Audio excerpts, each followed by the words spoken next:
ask you to take us back to 2 weeks today, that morning of Friday, the 27th of January. Yeah. Was it a normal morning like any other? Yeah, totally normal. So the only difference that morning was, usually, when you've got children, getting up on a school day, you probably know yourself, is just mayhem, isn't it? Yeah, carnage, yeah. Yeah, absolute carnage. So the only difference on that morning 2 weeks ago was that there wasn't a lot of rushing. I came down and a lot of stuff was already done. It was, the girls were having a breakfast and everything was pretty much ready to go. I came down, Nikki went upstairs to get ready.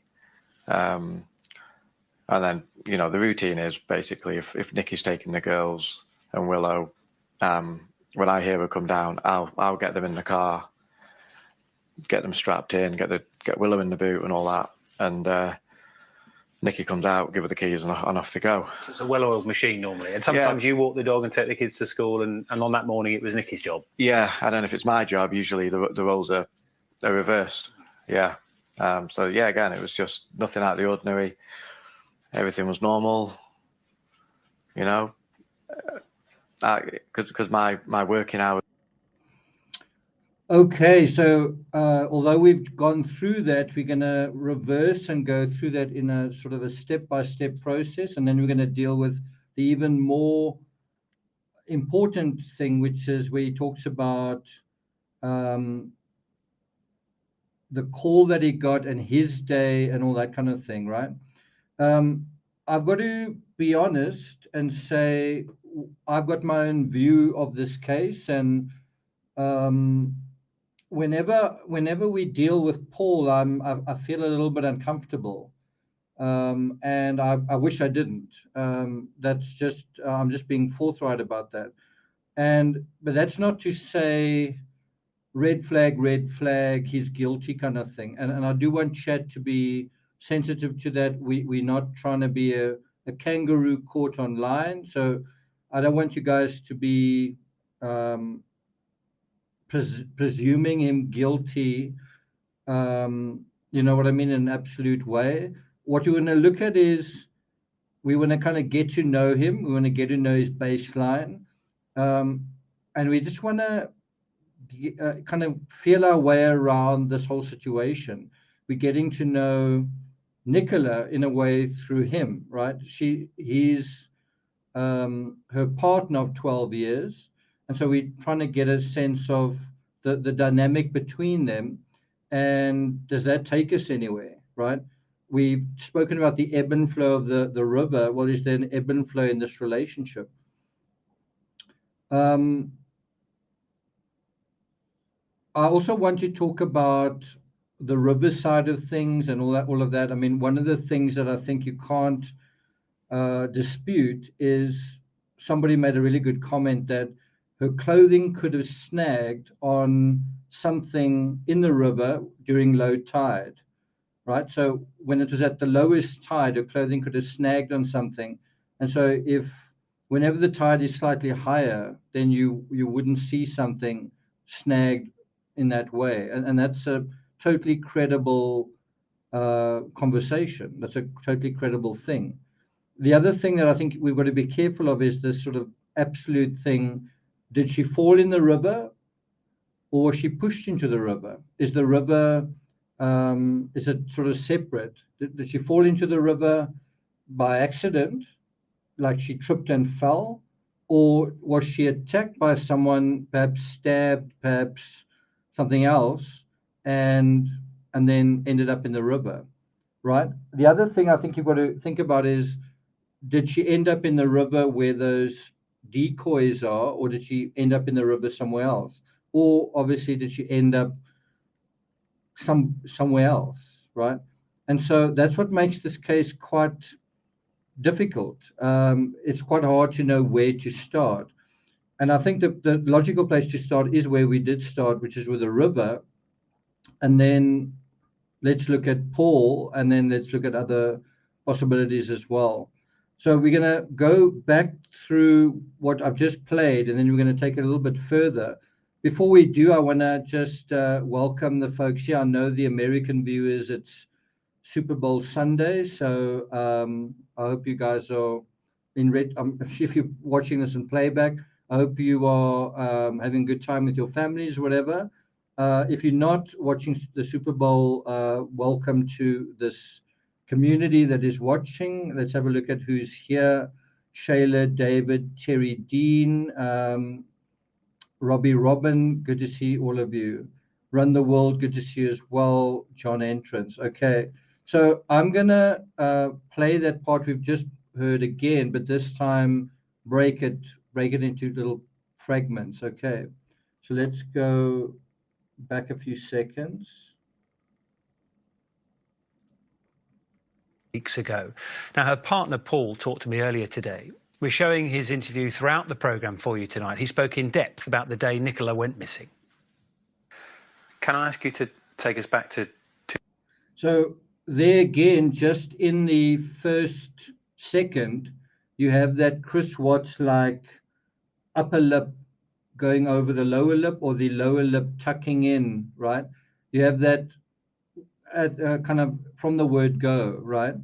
And I've mentioned earlier, as I say, it's hard to say, is it projection? Because he looks a little bit like Chris Watts, beard, dark hair, dark eyes as well. So one's got to almost try and push that aside. And so let's try and focus on this individual, not on how he reminds us of another individual in a negative way. Let's try and be open-minded, right? So we previously looked at about 2 minutes worth of his statements. Now we're going to get a much better baseline in terms of more statements and more expressions. This time he's not wearing a hat, and we can see his face, and he is asked some fairly tough questions. So let's see how he answers them. 2 weeks today, that morning of Friday, the 27th of January. Yeah. Was it a normal morning like any other? Totally normal. So what I would say there, and it's not a big statement to say this, he seems to kind of go like this. His head shakes, almost vibrates, and you might do that out of emphasis to say, you know, it was a totally normal morning. But you've also got to be careful of shaking your head to say no when you should be saying, yes, it was totally morning. A totally normal morning. So the short answer to the question is, was it a normal morning? Answer, yes. And also, you don't really need to justify that. Was it a normal morning? Yes, it was. And then he does justify it, explains in what way it was a normal morning, right? Okay. Let's go back a few seconds again. Like any other? Totally normal. So the only difference that morning was, usually, when you've got children, getting up on a school day. So I don't know if you noticed there again, that sort of lip thing, the sort of Chris Watts lip thing, as he's about to talk about. So first he says it was a totally normal morning, and then he says it wasn't, right? Again, it's not kind of a good start. And you do, thanks a lot, Alison. You do sort of wonder, are we nitpicking unnecessarily? And so although we're going to go down this route and just look at what we're dealing with, try and nevertheless keep an open mind. You could have a situation where Paul and Nicola aren't actually having a really great relationship. Maybe things weren't working out. But that doesn't mean he's a murderer, right? Think about you in your relationships. You've had relationships that didn't work out. Doesn't mean you're a murderer, right? So it could be that things aren't this fairy tale that you see on social media. It could be that things aren't, there's trouble in paradise, but that doesn't mean necessarily X, Y, Z, right? Okay, so let's go back just a few seconds again. Usually, when you've got children, getting up on a school day. there's that moment. Now, I can't help but compare this statement again to where Chris Watts talks about, if you know the Chris Watts case, where he talks about the last time he saw Shanann and the kids alive. You kind of have the same thing of she's upstairs, he's downstairs. He's upstairs, she's downstairs.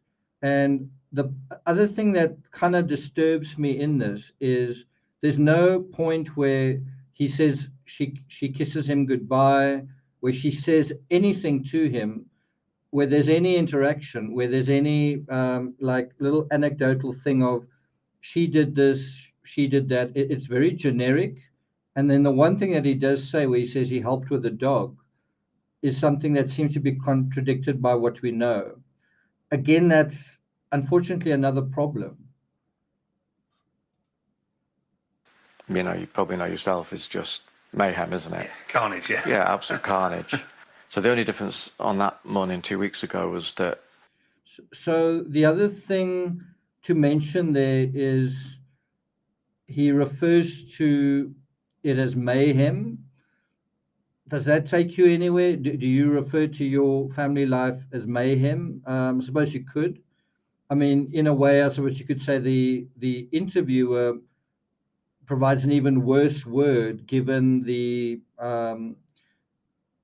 possible true crime, possible criminal direction this is going into. Saying the word carnage, if he'd volunteered that word carnage, I'd be really worried. But it comes from the reporter, although he does jump onto that word quite quickly. Carnage is a word meaning destruction, often physical destruction. In Britain, it may just mean chaos, right? May mean that. But he comes up with the word mayhem. Yeah, I mean, you do often have that sort of chaotic situation with kids. But that is what is the first thing that he volunteered. Of all the things he could say, we ate breakfast, we did this. You know, that morning she smiled at me or whatever. She wished me well for my workday because of whatever. He chooses instead to talk about the roles that you kind of get a sense of it's a chore for him, right? And again, that doesn't necessarily take it into some sort of dark area. There might be a lot of husbands and wives, partners in the situation who are not thrilled about getting up to take their kids to school. In fact, I'm not married, I'm not a father, and one of the things that makes me not want to be a husband or a father is 12 years of taking your kids to school. Is that something you want to volunteer for, right? And so it does seem that this is something that is uppermost in his mind. That's what he's talking about, getting the kids ready. And was that something that impacted Chris Watts? You get up in the morning and the first thing you've got to do is work in terms of your children. How does that feel compared to having an affair where you don't have that? There wasn't a lot of rushing. So that to me again is just kind of strange. It's just said that it's mayhem, and then he says there wasn't a lot of rushing. You would imagine if there was rushing, there would be mayhem. So how is there mayhem if everything's been organized? So he talks about it being mayhem. I just want to go back and just check whether he's saying, was it mayhem that morning or is it mayhem generally? Because that's slightly different to say, yeah, it's often mayhem getting the kids ready for school, but is he saying generally it's mayhem or just mayhem that morning? Let's go back, just make sure. To take us back to 2 weeks today, that morning of Friday, the 27th of January, Yeah. Was it a normal morning like any other?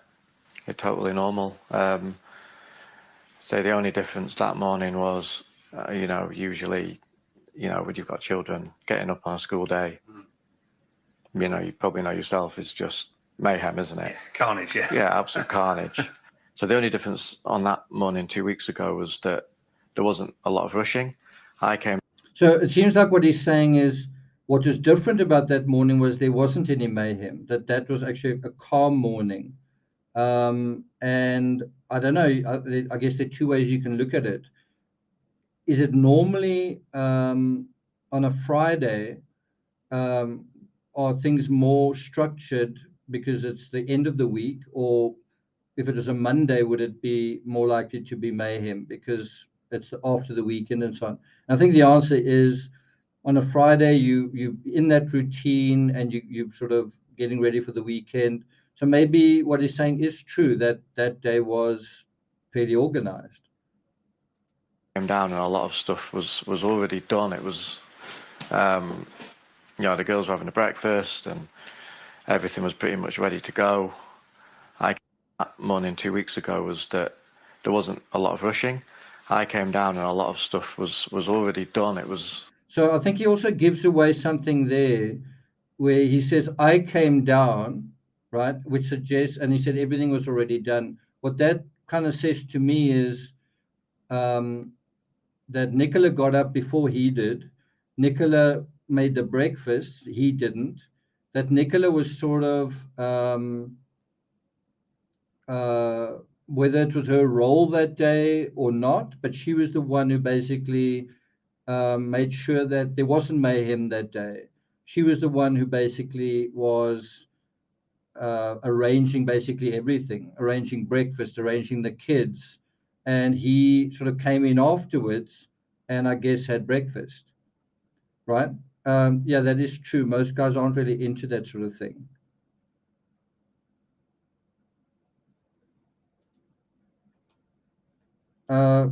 Free from the Matrix mind says, you have run out of ideas, so look to blame. Okay, I'm going to kick you off. You are out of here. Okay, so yeah, this isn't actually about trying to blame Paul. It's about trying to look at what he's saying. It's not trying to blame him. If we see something that is weird, we're going to talk about it. If you've looked at my other videos, you know that I'm actually biased at this point towards her falling by accident into the river. That's actually my position. But I've got an open mind and I'm looking at what he's saying here. Let's just have a look at any other funny comments. Deborah, good to see you. Yeah, we're going to get to that in a moment. That is significant, and I can attest to that whole thing because I often am awake when Americans are awake, and it is quite a stressful way to live in a way. I don't know how our partners deal with that sort of thing. Joan says, I would mention the person I love by their name. He does mention her name.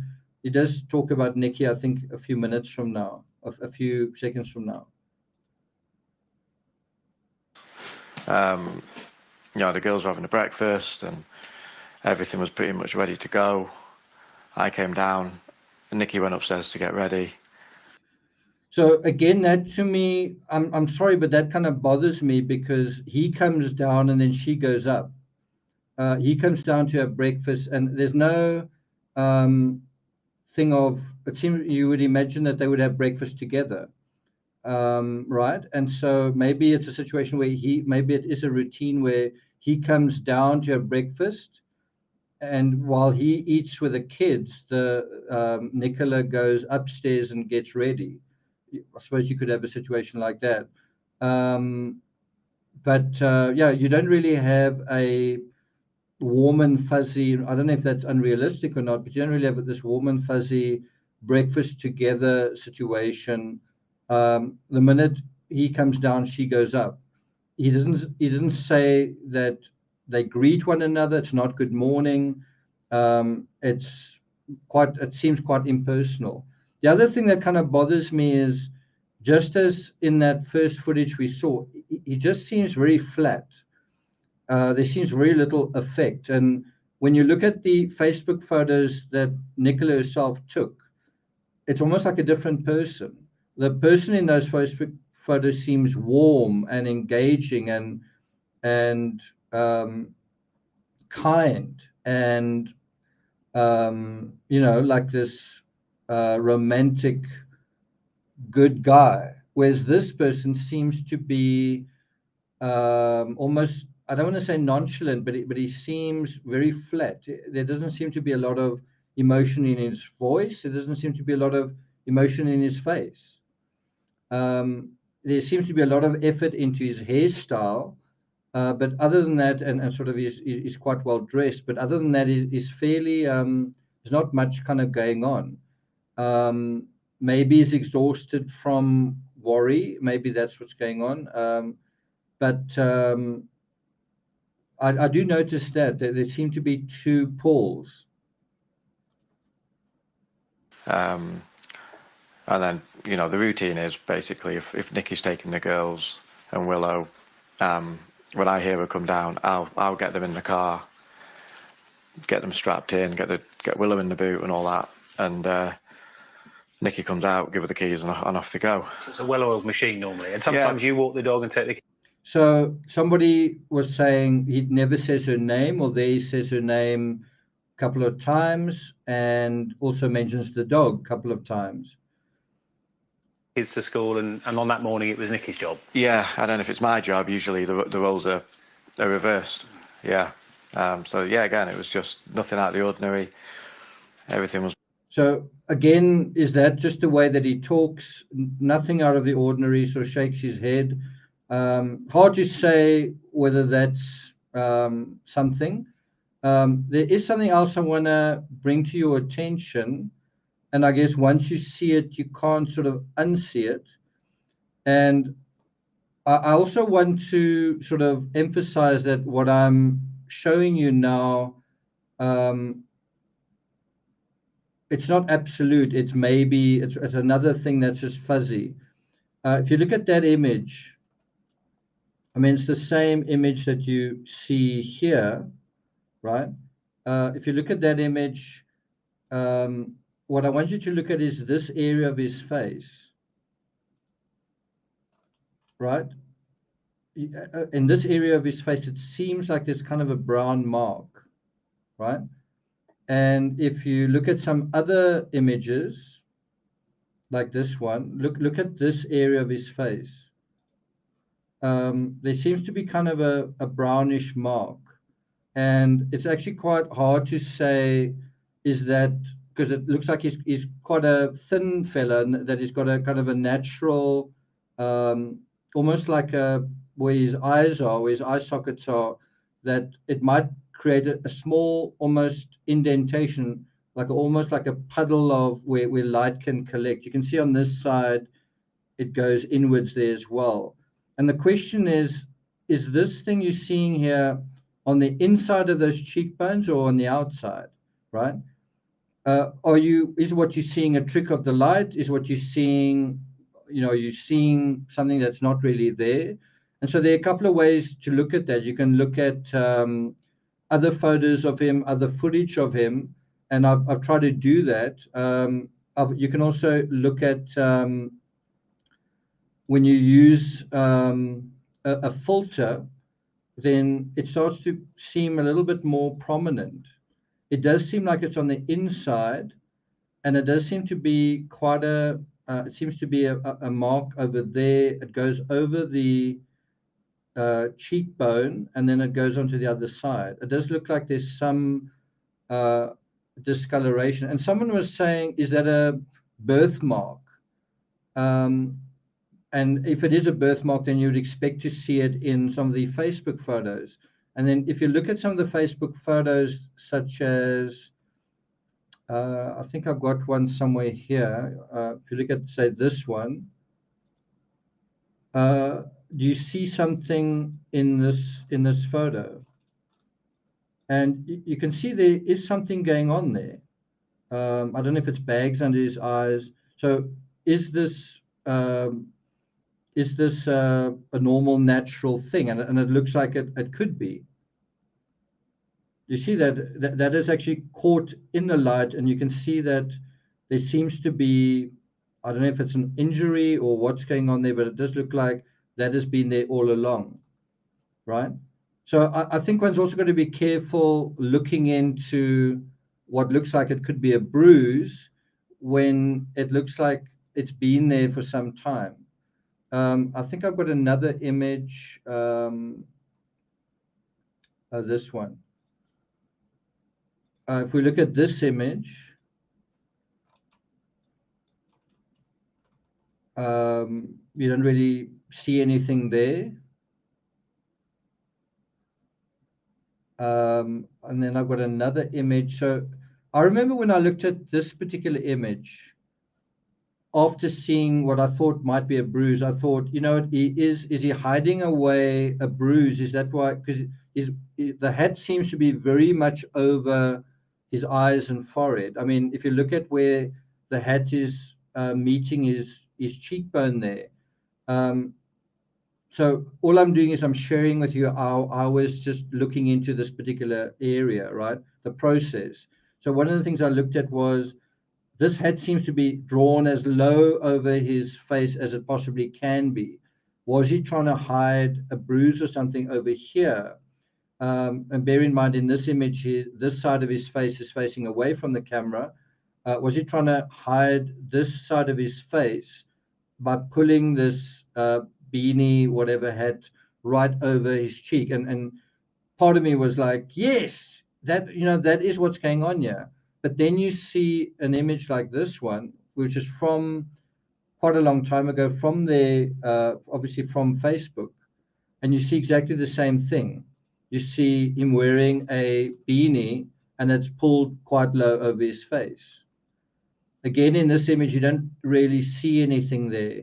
What I'm trying to do is give you a balanced look at certain things that you do notice. It does catch your attention, but then you need to follow through that. You don't just decide that it's one thing or the other. So I have seen some commentary about what appears to be a mark. And my personal opinion is it doesn't really take you anywhere. It doesn't really take that although there does seem to be a mark there, it doesn't really seem to take you anywhere. Okay. It's normal, you know, because my working hours, because I. So now we sort of dealt with that aspect. Now I want to deal with where he talks about himself and his day, and this really gives you valuable insight into Paul himself. We get to know him. I think he's an engineer. It's interesting that he sort of touches his face as he starts going into this. I don't know whether there's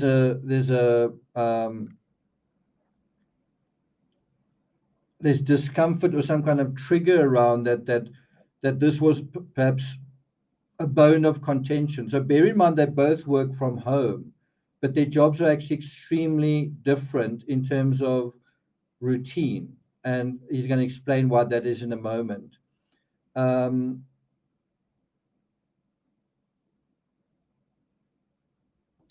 let's listen to that. I'm just going to go back a little. Keys and off they go. It's a well-oiled machine normally, and sometimes you walk the dog and take the kids to school, and on that morning it was Nicky's job. Yeah, I don't know if it's my job. Usually the roles are reversed. Yeah. So yeah, again, it was just nothing out of the ordinary. Everything was normal. You know, because my working hours, because I work for a US firm, so my hours are. So that's also something that he just volunteers. So the question just was everything normal? And then he basically tells the story that it was actually less mayhem than usual. And then this is what he actually volunteers. He basically says, well, this is my situation. This is, and it's almost like it comes out of where the reporter says, so you were like a well-oiled machine. And that's quite an interesting turn of phrase. We actually heard Alec Baldwin say it. If he'd said it, I would have been a little concerned. But again, the reporter says that. And obviously in the Alec Baldwin case, we saw that it wasn't a very well-oiled machine. And so it's quite interesting when the reporter says the words well-oiled machine. We are dealing with an engineer, and maybe that makes him think about work, well-oiled machines. I don't really know what kind of engineering is in. my brother's an engineer, and sometimes engineers have literally nothing to do with machines. It can all be processes and systems, like software, right? Computer programming and things like that. So I'm not quite sure, but it's interesting that he then talks about quite a unusual situation. He's in Britain and he kind of works as an engineer remotely for some kind of American company. And now he's about to describe that. Like 6 hours behind UK time. So if there's anyone that can talk to you about the difference between America and in terms of time zones, I'm one of those people. It's kind of the bane of my life. When I did a live, the last live I did with Lisa, she spoke about covering a trial in South Africa, the Oscar trial, just how hard it was being in California, where there's sometimes I think it's either a 7-hour time difference. It can be as much as 9 hours, I think, when the clocks reset. But anyway, quite a long time difference. And the same applies with me. If I'm trying to cover, for example, the Murdoch case or whatever, I've got to be up really late my time, in the middle of the night or whatever it is. And news comes out often at 3 o'clock in the morning, my time, 4 o'clock. Sometimes you've got to sort of jump on it when you would rather have some sleep. And you can imagine it keeps pushing you into the wrong rhythm. You keep being pushed into, you're awake at night and then you end up sleeping in the day. And you kind of get a little bit of a sense of that here, where Nicola gets up before him, gets everything ready. He comes down afterwards, doesn't seem to do very much, and then is quite relieved. You'll hear when she goes off with the kids, because he sort of says, now I've got a little bit of time to myself. Kind of get the idea that, well, after that he can kind of go back to sleep possibly, and whatever it is. So this alone, just the fact that he's got this quite unusual work thing, means that I would predict that puts a heck of a lot of stress on their relationship. It means that when he sleeps, she's awake, and it means when he sleeps, she's awake for a lot of that time. Weekends must be quite difficult, because then she's got free time and he's got free time, but they're on a different time thing. The other thing that I have a little bit of a problem with, and I will play the rest, he says something about 6 hours behind, that America's 6 hours behind. So that would be somewhere sort of almost on the Idaho timeline, right? Idaho, sort of Montana timeline. In other words, east of California. And what I find a little bit difficult is he talks about, you'll hear it now, he talks about work starting like an hour or two later. No, it wouldn't start an hour or two later. For me, I put some of my first YouTube videos up at about 2 p.m. my time. So if you're on daylight saving in the UK, it might be 12 o'clock, right? At 12 o'clock our time, either in the UK or in South Africa, New York is sort of waking up. The East Coast is waking up.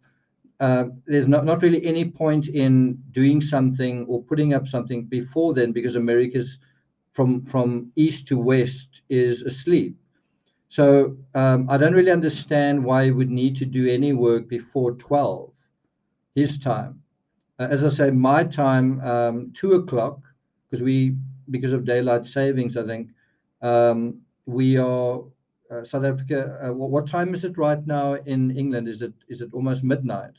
Because it's almost 2 o'clock in the morning here in South Africa, right? But do you see what I'm saying? It is a little bit unlikely that he would need to be doing any work before 12. In other words, he would need to work from the afternoon onwards, right? Does that make sense? Thanks a lot, Jen. Yeah, so it's right now it's 22 midnight in the UK. It's 20 to 2 in the morning here in South Africa. and I think it is, yeah,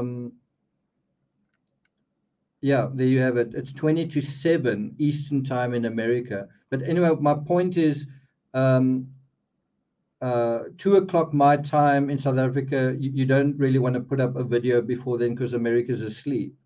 The same in the UK, 12 o'clock noon in the UK, you wouldn't really want to be working before then because America would be asleep. And it sounds like he's not talking about Connecticut or New York or South Carolina. He's talking about somewhere a little bit to the west of that. It's also not mountain time. It seems like he's talking about, it could be, or I think it is mountain time.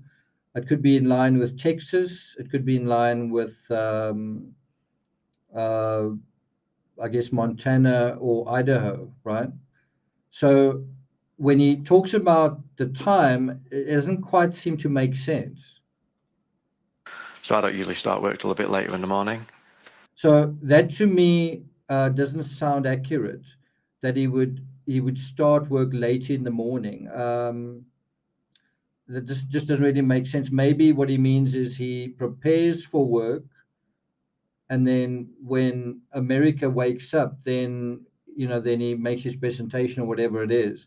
But in terms of being synced to America, that couldn't happen before 12 o'clock. So I don't know, maybe I don't understand the ins and outs of it, but it doesn't really make sense.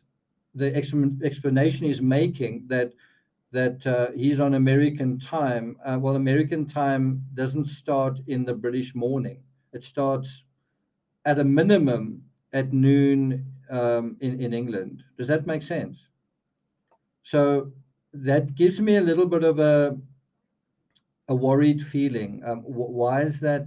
And it could be just that there's some kind of work situation we're not aware of. I mean, I work in the morning here in South Africa in order to have a video ready by, say, 2 o'clock my time, 3 o'clock my time. So I would be working to have something come out like that. Maybe he's in a similar situation. It just seems like he's starting work really early for what we're talking about. It seems like it's 3, 4, even 5 hours early. Do you see what I'm saying? So when Nikki takes the girls to school, I then know that I've got like an hour to myself on that morning when she takes them. So I always quite look forward to that, because I wave them off and then I go in the house and I put the kettle on, make a cup of tea, and I think, right, I've got an hour. Bit of peace. So at what point are you thinking something's not right here? When did it feel, where's Nikki? At what point did that kick in? So we're going to deal with that. I'm just seeing a couple of comments here. Terry and Sharon, if you see some unnecessarily rude, idiotic comments, just block the folks. I really don't care if you block 10 or 20 or 50 people. Really, if you want to be idiotic and insulting, then you really shouldn't be watching, right? Go somewhere else, go and watch some other thing. If you want to make insults, and also if you've never heard of me before and you want to be critical, then just either you're going to be blocked or just go somewhere else, really. Just go through this and see if we can see anything else.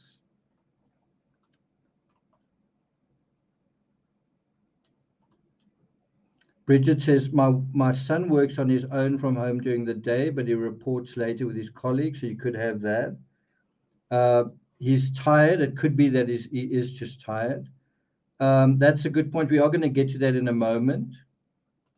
I just want to see if I can see any more unnecessary.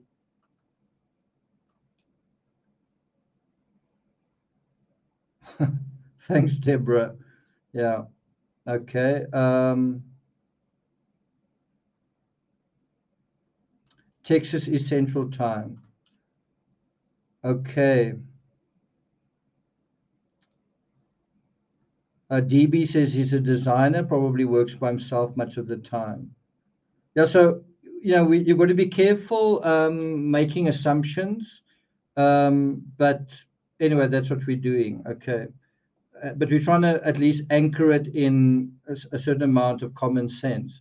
So this is a very important part of the discussion where he talks about how he finds out that she's missing, and then how he responds to finding out.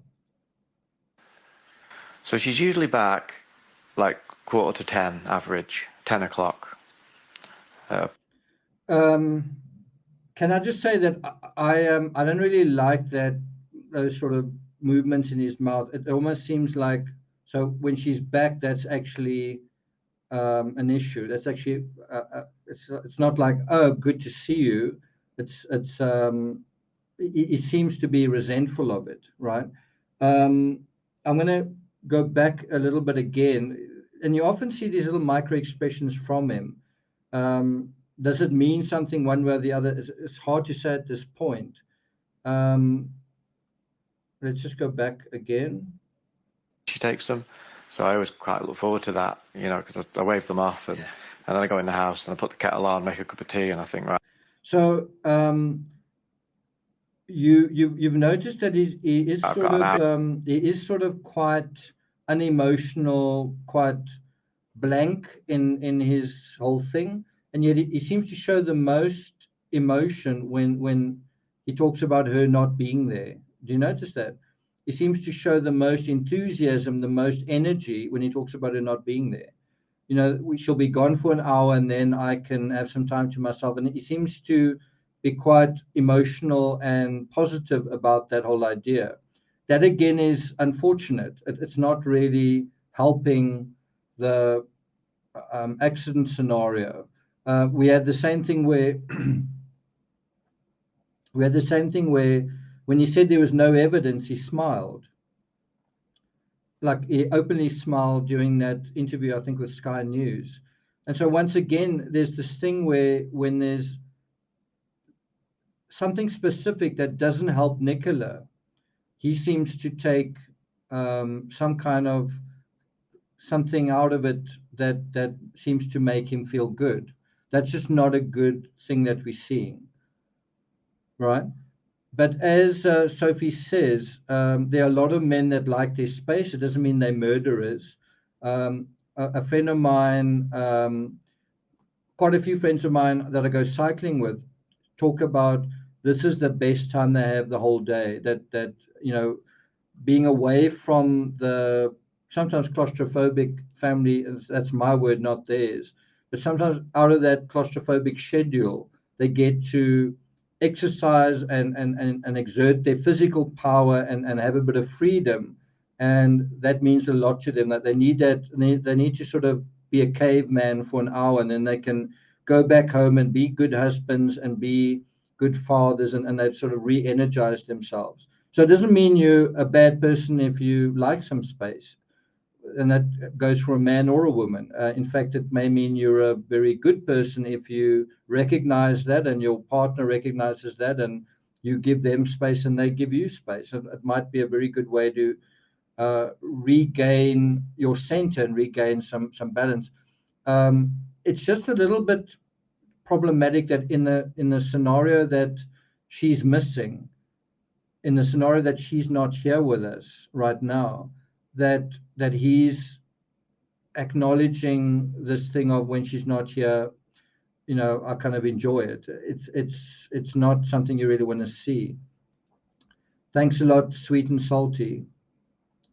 Okay, so let's continue. Bit of peace. So at what point are you thinking something's not right here?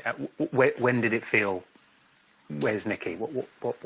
At what point did that kick? So I'm going to go back just 2 or 3 seconds, but what you notice from that angle that you've just seen is when the interviewer asks him, really, it's getting to be kind of a critical question. It's the same thing that the police would ask him. Right? It's the same thing if this was a police interrogation. When did you find this out and what did you do? The thing I want you to notice is how his chest is moving up and down, right? Notice that he seems to be breathing quite deeply, right? Let's go back to that. So I want you to look at this area. And you'll notice that he seems to be breathing quite heavily when this question is asked. When are you thinking something's not right here? When did it feel, where's Nicky? At what point did that kick in? Do you see that?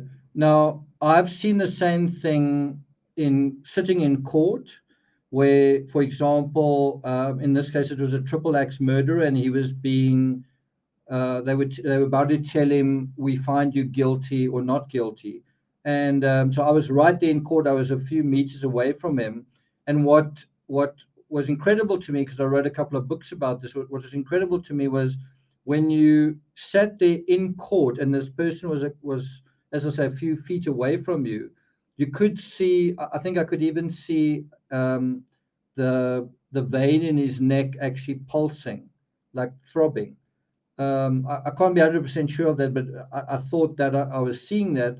But what you could definitely see was his shirt and his clothing moving because he was breathing like that. And so outwardly, you saw this deadpan face, this triple murderer getting a guilty verdict, but you saw this deadpan face showing no emotion. And the media reported it as showing no emotion. And yet you could actually see that there was a heck of a lot of emotion going on under the surface. He was trying not to show emotion, right? And the other thing that was so bizarre with that was when you went to the live stream, when you actually watched that on the live stream feed, like I say, I was in court. I saw it directly. I saw it firsthand, and it wasn't my imagination. When you saw it on the live stream, you didn't see it at all. And I found that so weird. I was like, that is so strange that you can't actually see it on video, but you can see it when you're there. I thought that was really quite strange, that some things don't translate into photographs and video. Subtle things like that don't always translate directly. So again, is that a problem that is emotional around, seems to be emotional around this question? Maybe not. Maybe it was a emergency moment. And bear in mind, he's also getting a lot of criticism, I guess, from the public. And so he's now on a platform, and this is the critical question. So he may be nervous, not because of something he did, but because he's now he knows this is exactly what's going to happen. We're going to be looking at this and kind of examining him. And later on, he talks about, I know I'm going to be the primary suspect. He actually says that. So she's usually back like 9:45 average, 10 o'clock, at a push. So I'd gone up into the office at 10, thinking that she'd be back in a minute. So I logged on. I was just going. So let me stop there as well. I also find that a little bit bizarre. So when she comes back, you're going to be in the office. It's like, so by the time she comes back, you're then going to be somewhere else again, where they could have coffee together, or he could help her with the dog or whatever it is. And so it's almost like, again, when she's somewhere, he's somewhere else.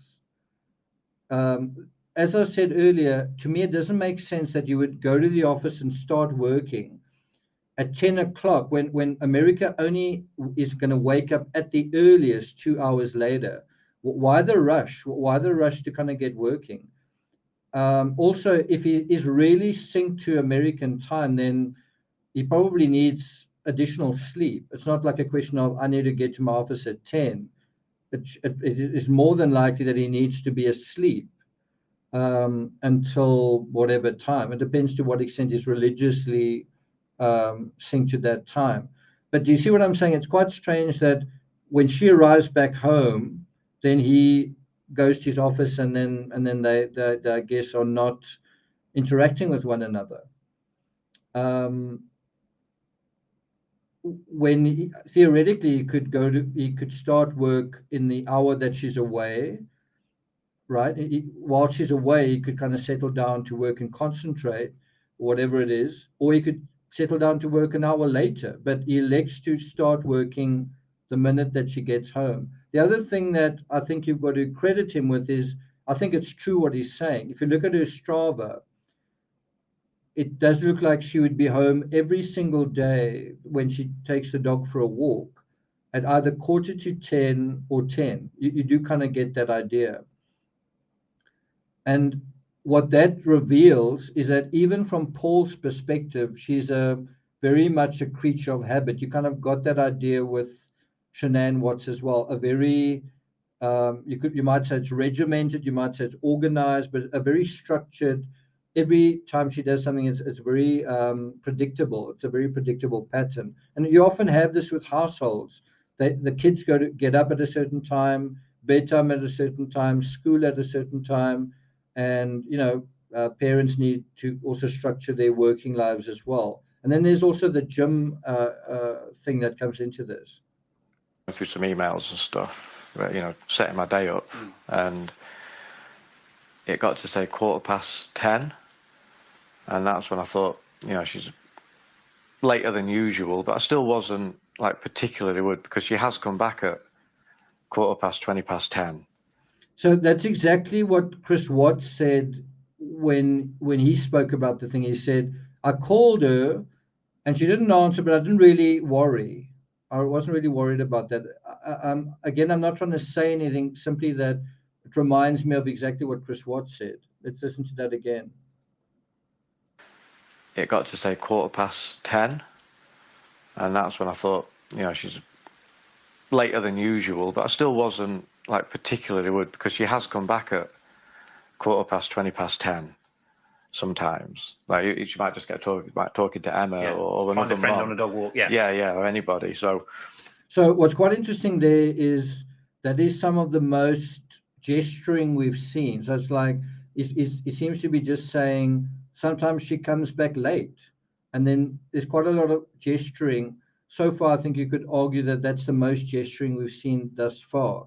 He sort of wiped his nose, but now he's sort of gesturing that, she can be late on occasion. And you would imagine if she normally comes home at 9:45 or 10, and she decides to go and buy some milk or buy some bread or buy some fruit or whatever it is, or have a coffee somewhere, then that would take about 20 minutes. So you could imagine that totally makes sense, what he's saying.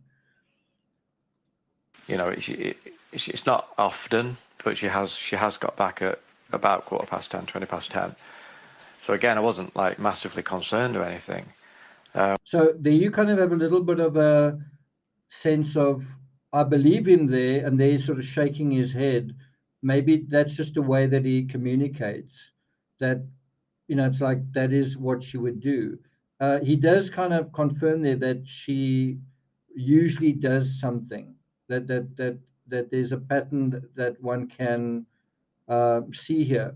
And unfortunately, in terms of the whole the true crime thing, where there's a pattern, there could be a kind of premeditation. If a pattern is very, very carved in stone, for example, when Shanann Watts arrived back from the airport, there would be probably a pattern where she would go that her husband could predict. In the same way, there could be a pattern that somebody who didn't even know Nicola could possibly predict. Is that an issue here? It's hard to know. It's hard to know at this point. The other pattern that is not in dispute is that Nicola often went to a river, that Nicola often went to the river with a dog, that Nicola often went to the river with a dog and a ball.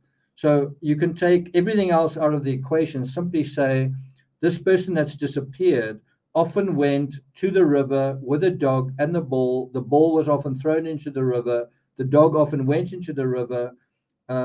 Dog, ball, both into the river. Could that have led to Nicola going into the river? And the answer is definitely.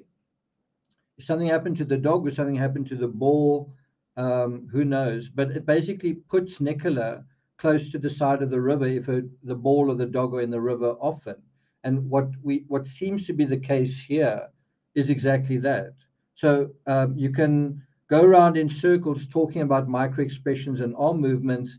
Nicola herself places herself at the scene of what looks like it could be an accident. At the same time, we've got somebody very close to her that knows all of that as well. Does that take us anywhere? Then it got to 10:30, and that's when I thought, she's, quite late now, more late than usual. So I tried ringing. So you have a, I'm just going to bring myself into this a little bit more. Again, you've got a Shanann Watts type situation. Do you remember? I mean, I remember the beginning of that case thinking, why is Nicole Atkinson getting so worried like so quickly? It just seemed odd. It seemed odd that she would go from not hearing from Shanann to having a wellness check to calling the police. It just seemed strange. But it's not strange if you knew Shanann, if you knew what Shanann had told Nicole Atkinson, if you knew that Nicole was worried about an affair, you knew that Nicole was worried about Shanann being not in a good place. She was crying. She wasn't feeling very well. She thought that there was a crisis in their marriage kind of thing, and there was. But the most important thing was that Nicole knew that Shanann religiously went onto Facebook at a certain time, that Shanann religiously responded to messages, that Shanann religiously, and besides all of that, Shanann had a doctor's appointment that day. But the thing is, because Shanann was such a creature of habit, and also I think pushed Nicole in terms of her work, Nicole knew immediately something's wrong. And to such an extent that Nicole went to her house and kind of was like almost like a stalker friend. She looked through the garage windows. She opened the door and the door was latched and she was calling into the door. She had her son run around the house, all that kind of thing. Why? Because she knew that there was a contextual issue going on the one hand. And the other side was that she knew that Shanann just didn't act like this. Shanann didn't just not answer her phone. Shanann always had her phone with her, right? And so you get a little bit of a sense from her husband, from her partner, that if she wasn't home by 20 past, then that is actually quite serious. That's like, what is going on here, right? Right? You get that same sort of sense that, if I didn't come home at a certain time, nobody, I think, would really worry, right? Sometimes I walk my dog this length of time, sometimes that length of time. But there's some people where if they just slightly late, you really would worry, right? So let's hear what he says about this. Her phone, and there was no answer. I tried ringing her on WhatsApp, and again there was no answer. I tried the mobile again, and no answer, so I couldn't get her. I started to get a bit panicky, I think.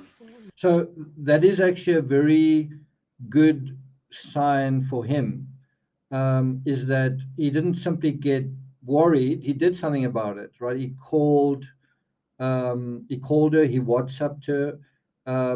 Obviously, you would imagine that there's a record of that. You'd imagine that the police have checked and that has been verified.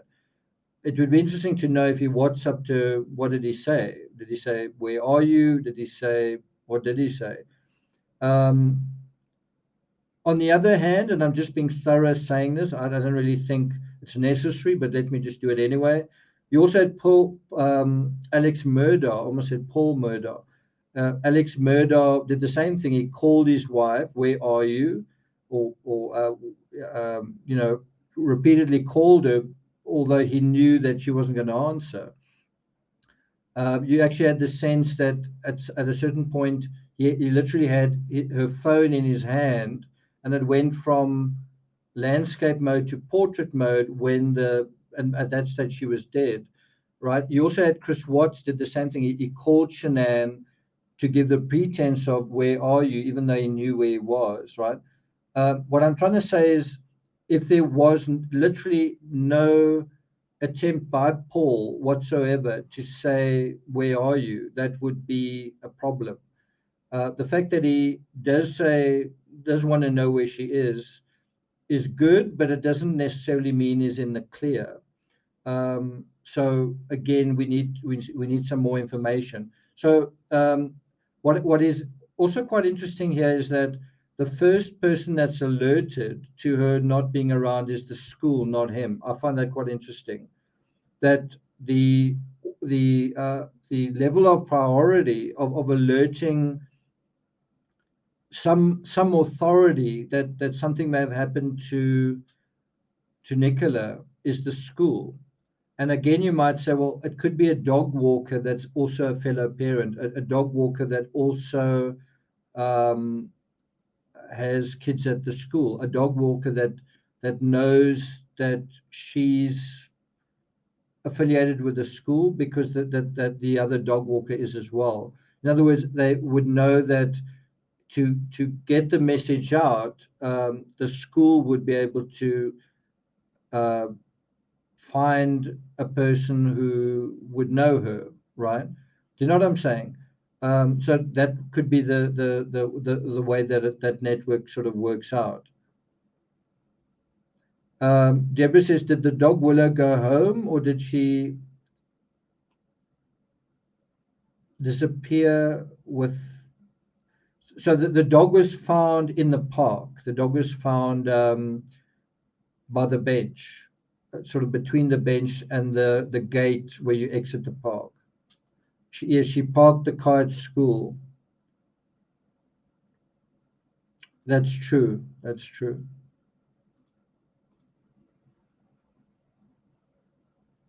Reform BBC, interesting name, says some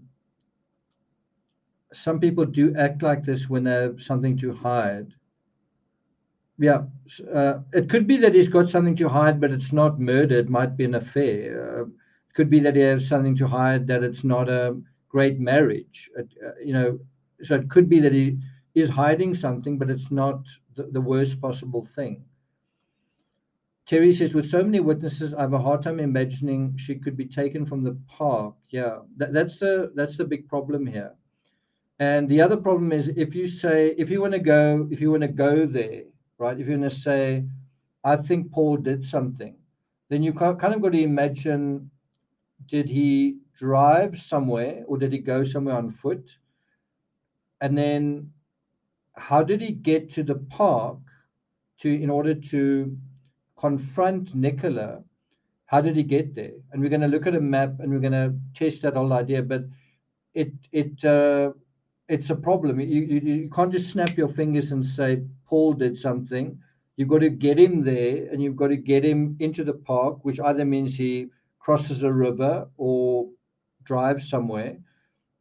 And then you would imagine there would be evidence of that. The other thing is Paul's a very tall guy, so he would stick out. If he was sort of dressed like a jogger, and you couldn't really see his features because he had a cap on. He's still got a beard. Is someone who's going to stick out? With a lot of dog walkers, mostly women, a tall guy jogging at that time of day, I think would have stuck out. Does that make sense? Okay, so let's continue. So that's when I thought, right, I'm going to have to go down there and see if she's all right, see if I can see the car or see what's going on. But I still expected that I'd just get there and just, oh, there she is, And so I go to... So this is where it gets quite interesting. This is also good to hear about, is that he hears that, or he finds that she seems to be a bit late, and so he's thinking, I need to go and see if she's okay. But what you're going to hear is that he's kind of saying, well, since I need to go out anyway, since I need to go to gym, I'm going to, I'll sort of, on my way to gym, I will see if I can see her. That sort of seems to be how he's framing it. But this raises a problem in his story. This is the problem. Why are you, and you're going to hear him now talking about going to gym. I thought you were going to go into your office at 10 o'clock. I thought you were going to go and start work at 10, and now suddenly you're going to gym. And again, I suppose you could say, and again, I'm an example of that. I can do a little bit of work in order to correspond to the American schedule, and then when I finish that particular thing, then I may go to gym myself, right? So the exact same thing may be the case here, that he finishes an email or he fine-tunes some kind of presentation or whatever, and then before he sends it off, he goes to gym, and by the time he gets back, New York is waking up or whatever it is, right? So that could be the case as well. It's not necessarily carved in stone that this is a contradiction, but it does again seem like, for someone who seems to have quite a professional job, an engineer, it seems like his schedule is fairly loose, fairly casual, that he does some work, then he goes to gym. Do you see what I'm saying? It doesn't seem, and I don't know whether he's paid almost like per hour, or whether he's sort of, he works remotely on a sort of 9 to 5 thing. It's hard to say. To the gym on a Friday lunchtime. So I quickly got my gym stuff on because I just. So what he's saying, what he's acknowledging there is that is a couple of things. Is that he's also someone that's kind of a creature of habit. It seems like every Friday he goes to gym. Now, do you remember early on I said, in my very first video, I said, it worries me that this has happened on a Friday, not a Thursday, a Wednesday, Tuesday, whatever. It worries me a little bit that this has happened on a Friday. And now we see that every Friday he goes to gym. It seems like that's something that is quite regular. You also kind of get the sense that he's into fitness and she is as well, and yet they don't work out together. You don't kind of get the idea that does she go and run on the treadmill in gym and then he runs beside her. You kind of get the idea that they seem to train separately. He's not on, even though he seems to be a fitness guy, he's not on Strava. So, again, it makes you wonder, is there trouble in paradise? Now, I've got a friend who goes to gym every single day, and his wife, I think I've seen her there 2-3 times. And I think they are very happy together. So I don't necessarily think it means anything. But what it could mean is that maybe he has met someone in the gym. Maybe if he's such a religious gym goer, and he seems to be quite a good-looking guy, and he seems to be quite a in-shape guy, maybe someone else has noticed that. Maybe that is where he's met somebody else, possibly. That is a fact. But I mean, at this point, the kids are at school, right? Okay, let's continue. I just thought, basically, I'm going to go out, find her, come home, do a bit of work. Carry on. Yeah. Yeah, lunchtime, go to the gym. We're going to leave. Okay, so that also doesn't quite make sense. So it seems like he's saying, I'm gonna get into my gym clothes, go and check whether Nicola is okay. Then I'm going to come back, do some work, and then I'm going to go to gym. So that's the part that to me doesn't quite work here, is and I think he did say it earlier, was that he was going to, it seemed like he was saying he was going to go and find Nicola, but since he goes to gym on a Friday, he might as well just get in his gym clothes, go to where Nicola is, probably find her, and then go from there to the gym. Now he said that he would come back and work and then go to gym. So if you were going to come back and work, then why not just put your gym clothes on there? It doesn't quite work. I just want to go back just to make sure, does he say initially that he was going to go, because it seems like a contradiction. Didn't he say initially that he was going to go to Nicola, find Nicola, and then go to gym from there? Didn't he say that in the beginning? And now he's saying, well, then he would come back, do some work, and then go to gym. Like he was going to be at gym at 12 or something like that. Anyway, let's listen to that again. later than usual, but I still wasn't like particularly worried because she has come back at 10:15 sometimes. Like she might just get talking to Emma or find another a friend mum. on a dog walk. Yeah, yeah, or anybody. So, you know, it's not often, but she has got back at about 10:15, 10:20. So again, I wasn't like massively concerned or anything. Then it got to 10:30, and that's when I thought, you know, she's, you know, quite late now, more late than usual. So I tried ringing her phone, and there was no answer. I tried ringing her on WhatsApp, and again there was no answer. I tried the mobile again, and no answer. So I couldn't get her. I started to get a bit panicky, I think. So that's when I thought, right, I'm going to have to go down there and see if she's all right. You know, see if I can see the car or you know, see what's going on. But I still expected that I'd just get there and just, oh, there she is, you know. And so I go to the gym on a Friday lunchtime. So I quickly got my gym stuff on because I just thought, basically, I'm going to go out, find her, come home, do a bit of work. carry on. Yeah, lunchtime, go to the gym. I was going to leave, and then the phone rang, and it was... So, yeah, a few little problems with that. So he doesn't say first that he's going to, so that is fine, but there are a few little problems with that. Is really premeditating his day, you know, is really premeditated. And I suppose you could say maybe at that point he's in his pajamas, and so then he simply just got dressed. I suppose you could say that.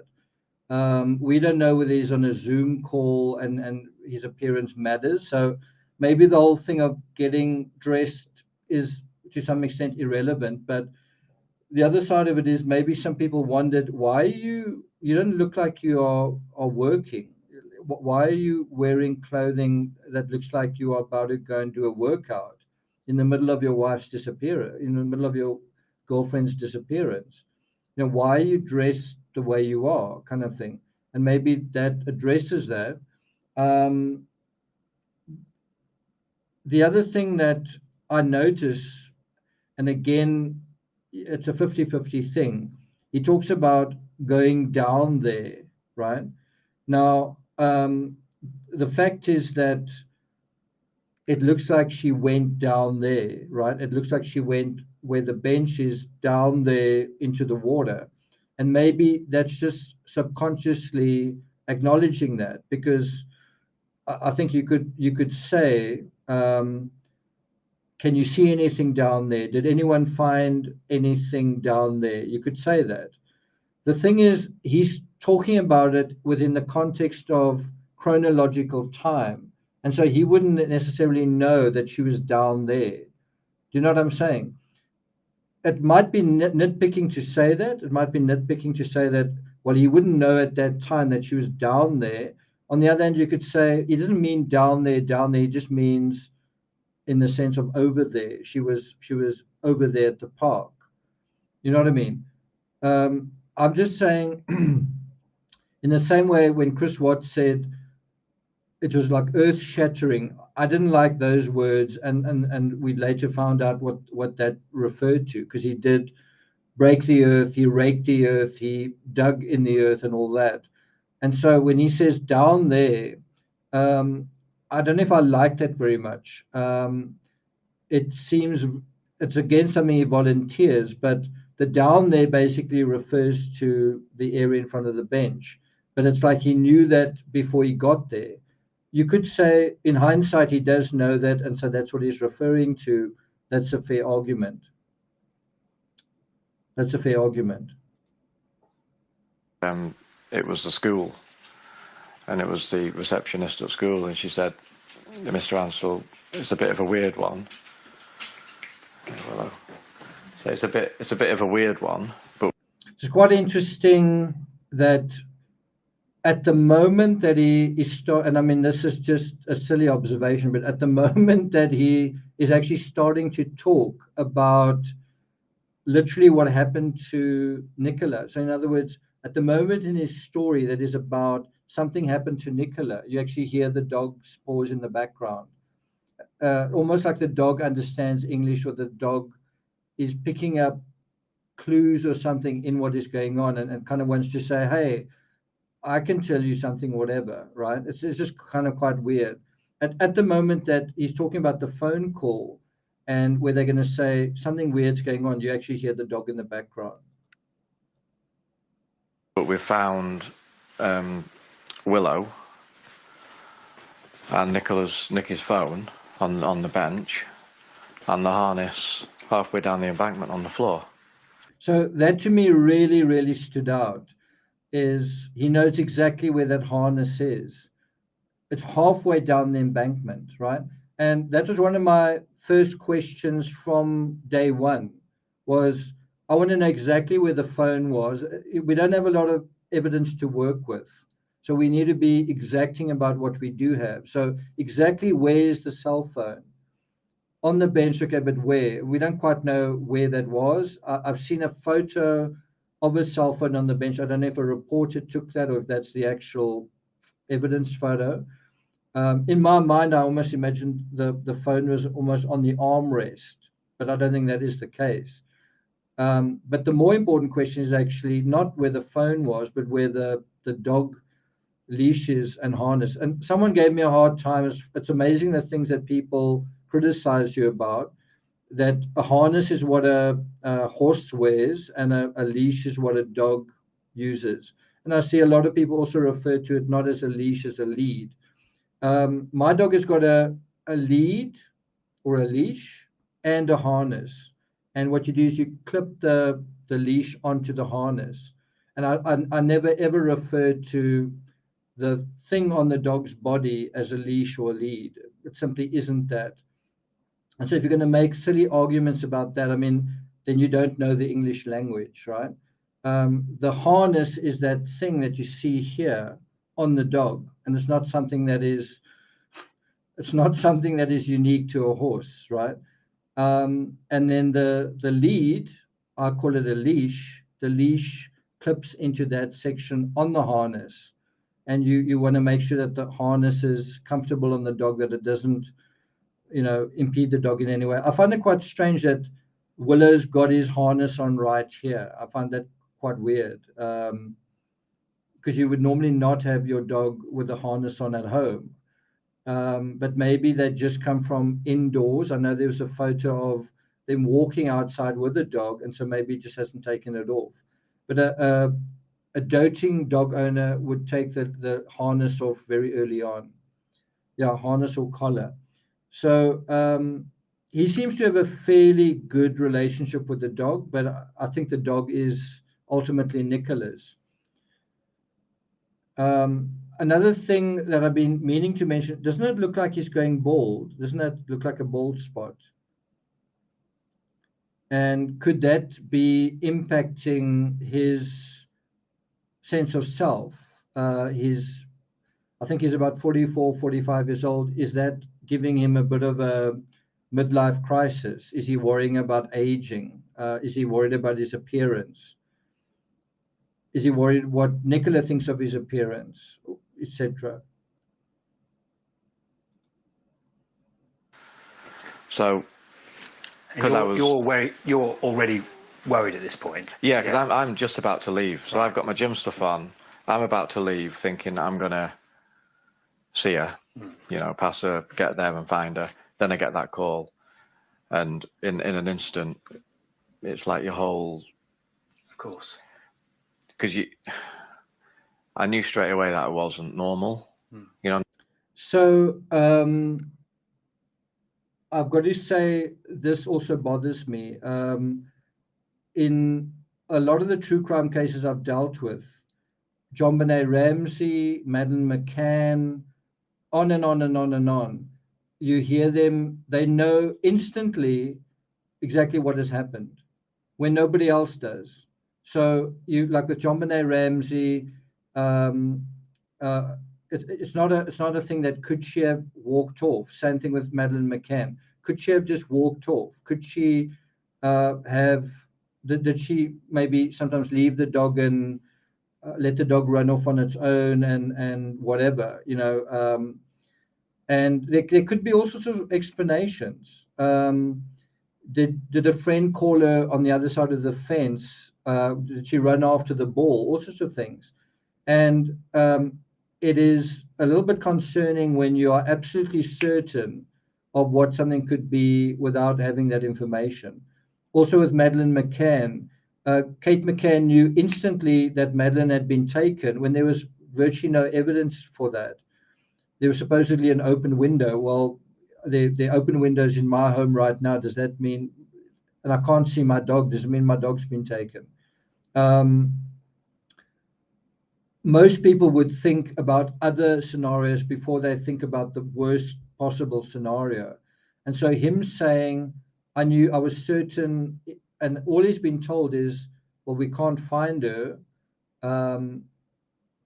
Well, then go and have a look. When you're there and you can't find her, and now another 10 minutes have gone by, then I suppose you can start worrying.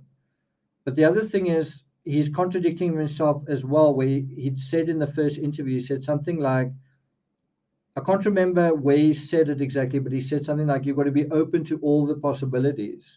And yet now he's saying, I knew instantly what it was, that this wasn't good. I've had it with my dog. Sometimes you don't see him. And the first thing my first thought isn't, did he run in front of a car or did somebody take him? My first thought is he just maybe a little bit lost, or is he playing somewhere? Is he just out of sight? Did he run after a cat? So the fact that she was walking her dog could have meant that she chased after the dog and then ended up wherever she was. She could have sprained her ankle, and then she was just trying to get back to wherever she was, or she was looking for the ball or whatever she was. So this certainty, I don't know, maybe it's trying to appear a certain way in front of the cameras. Maybe it's more than that. Was the receptionist at school, and she said, Mr. Ansell, it's a bit of a weird one. Hello. So it's a bit of a weird one, but we've found, was the receptionist at school, and she said, Mr. Ansell, it's a bit of a weird one. Hello. So I don't know if you noticed that he's doing this for the dog. He's just kind of doing that. Again, I don't really get the warm and fuzzy thing that I want to feel towards this guy. When he's calling the dog, it's a little bit impersonal to do that. I don't know if I ever do that with my dog. Maybe it's because he's on camera, but I don't really get a sort of warm and fuzzy thing from him that I want to get from him. He seems very blank. He seems very emotionless. And when he is emotional, it seems to be about the wrong things. It's just my impression. So it's a bit of a weird one. And so you kind of got to wonder what attracted Nicola to him. In the same way with the Chris Watts case, what was the glue that held Chris Watts and Shanann together? Why were they kind of in a relationship? Why was Paul and Nicola in a relationship? What was the substance of their relationship? Are they both animal lovers? It doesn't really seem that way. Maybe he is. I don't know. Was it their children that was sort of the glue? But besides the children, was there something else? Was it because he's attractive, she's attractive? Was it they similar standards in terms of running a tight ship? Do they have other things that they have in common? But you sort of worry a little bit about that because there's not really much evidence of glue in when he talks about her. It isn't ever say what she says. You don't really get a personal sense of her from him. In fact, what comes across repeatedly is it's a drag that he must go and look for her. It's a drag that she's coming home. It's a drag that he must do this chore. And again, that doesn't make him a murderer. It simply makes him a person. But where's the positive stuff? Where's the good stuff? Where's the She gave me a kiss on the cheek. She told me I love you. The last words, the last memory I've got of her. Where's that stuff? I mean, there's been a little bit of that when he talks about the children. You remember Chris Watts said the same thing. They're the light of my life, right? But where's that sort of stuff? But we found Willow and Nicky's phone on the bench, and the harness halfway down the embankment on the floor. So there he even refers to it as a harness. I don't know, like some of the comments I get, you just roll your eyes, like, how dare you refer to it as a harness? Horses have a harness. Okay, whatever. The other thing that I think is a little bit funny is he corrects himself from Nicola to Nicky, right? I don't know. I just find that a little bit funny. Why is that necessary? To me, I would call her Nicola because I see Nicola on her Facebook. On the other hand, on Strava, I think she refers to herself as Nikki Bulley. So I don't know. I don't know whether, like, probably her friends would know. How did he normally refer to her? I don't know, but it's just quite interesting that as well. If you look at the expression on the reporter's face, do you think he is guarded? Do you think he's because he seems to be what's the word? Trying to be amicable, right? But look at the expression on his face. There's a little bit of a tilt in his head. Do you think he is buying this story? What do you think? Do you think he's kind of supportive? Also, look at the dog. The dog is sort of looking away, I guess, at the cameraman. The dog's not sitting on Paul's lap and is against him, but you know what I mean? Even the dog is sort of his body language. Does that tell you anything? So, you're already worried at this point. Yeah, because I'm just about to leave. So I've got my gym stuff on. I'm about to leave, thinking I'm gonna see her, you know, pass to get there and find her. Then I get that call, and in an instant, it's like your whole. So that to me is problematic. That in an instant I knew. I got a call, and I mean we don't know. It's now more than 2 weeks later. We still don't know what actually happened to her. Whereas with him, in an instant he knew. I don't think that's a reasonable statement to make. And there's also quite a lot of gesturing there. In an instant I knew, and he sort of gestures. Let's go back to that in a second. Then I get that call, and in an instant, it's like your whole. Of course. Because you. So look at his hand movements again. He's gesturing, but it could also be a little bit of role playing. He's gesturing in an instant, and he sort of gestures almost to the ground, right? Just have a look at his hand movements. The one is, I think, almost referring to the phone. He's almost saying he gets the call, and then he says in an instant, and he kind of refers to the ground. Then I get that call, and in an instant, it's like your whole. Of course. Because you. The other thing there is he cuts himself off. He's kind of is trying to summarize. He's trying to conclude the story, and he can't do that. He sort of says your whole, and look how he's looking to the left there. He's accessing knowledge, feelings, experiences, right? Can you see how he tries to sort of summarize it, and he says your whole what has changed? Your whole life? Well, you've just got a call that someone's missing. It doesn't necessarily mean, and it kind of brings you back to what Chris Watts said, and what he also later said about is in this nightmare that he can't wake up out of. Yeah, he seems to be acknowledging that aspect. Your whole what? Finish the sentence. I knew straight away that it wasn't normal. You know what I mean? Like, because I said, well, where is she? And like, but they can't find her. So I also know that she would never in a million years leave Willow. Like, Willow is like our third child.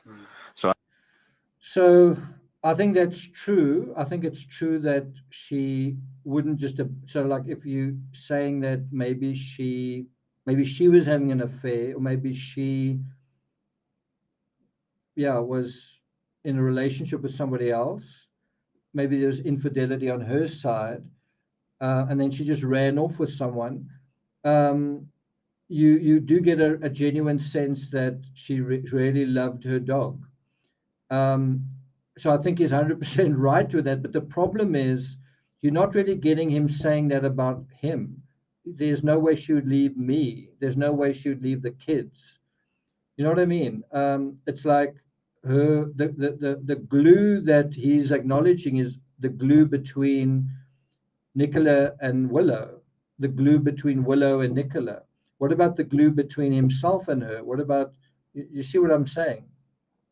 The only sort of warm and fuzzy thing you're sort of getting here is that that she's got a relationship with the dog. I know, like, she'd never, like, the fact that Willow's just in the field on her own, off the lead, obviously extremely concerning. So, obviously, I'm just in a mad panic then, because I got hit by that weird, it's like your world just drops out because you. So that's quite some picturesque language there. First of all, he says, I got hit by, you could say, I realized or I understood or whatever. And of all the words he could use, he uses the word I got hit by, right? Again, it doesn't necessarily mean something. It is interesting that he used that. And then not only, he follows that by hit by, he follows that by the world dropped out. Hit by, world dropped out. Is that a reference to someone below water or below ground? The world dropped out, something going downwards like that. Is the hitting a reference to anything real? It's hard to say, but those are the words he uses. Now, this would be a very short analysis if there was absolutely nothing to say. If what he was saying just kind of made sense, it would be a very short analysis. Unfortunately, second by second, you're picking up things. But as I say, I'm not really saying red flag, red flag. I'm simply saying I am noticing things.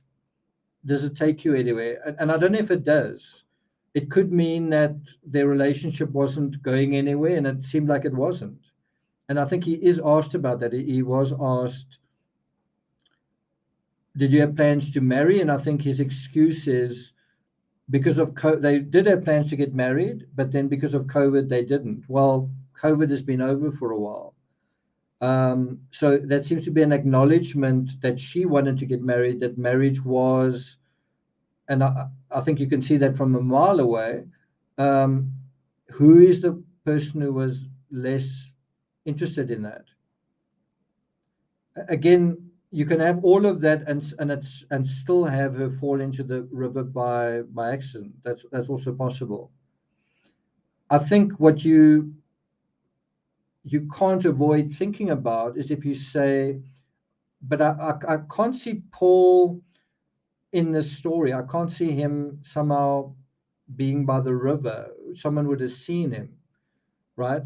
The fact that he's been on television so many times and in the news so many times, you would have imagined a witness would have said, yeah, but I actually saw him at the park that day, and you haven't heard that.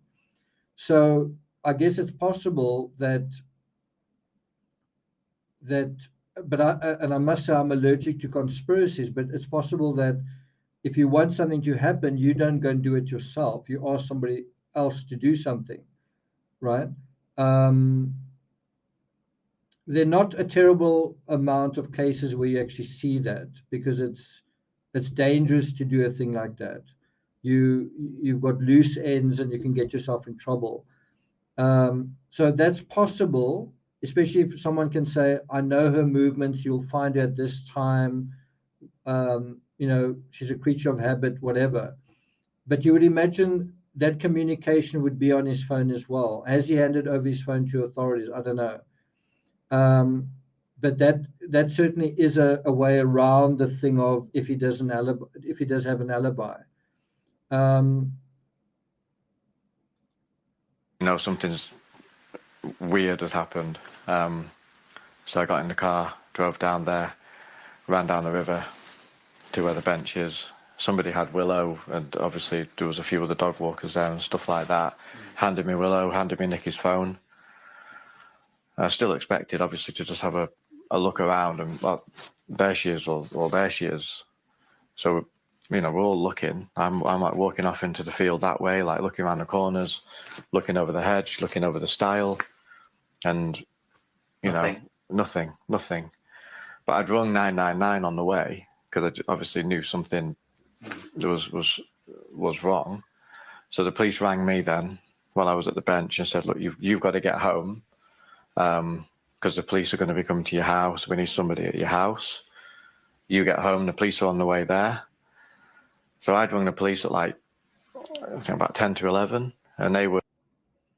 So that's also a little bit concerning, is that he calls the police 10 to 11 is kind of late. It is kind of late. And the way he explains it is that he gets in the car and he drives there. And he says he calls the police on the way there. In other words, he got there quite late himself. He sketches it as though he got there immediately and he called the police immediately, but calling the time that he actually called them is quite late. You see that?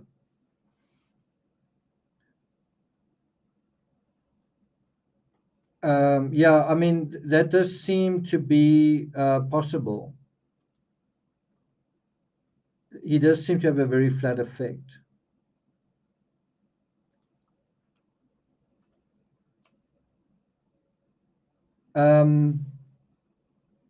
I think we need to play that part again. He doesn't talk much about the river here. He talks about he looked over the hedge and he looked over there. He doesn't really talk much about. You would imagine most people would go there and they would just really be looking in the river, because what is being suggested either by the way the evidence was left or the way the decoy was posed was look in the river. So why is he not looking in the river? Then and there, I'm talking about chronologically, not where he is today.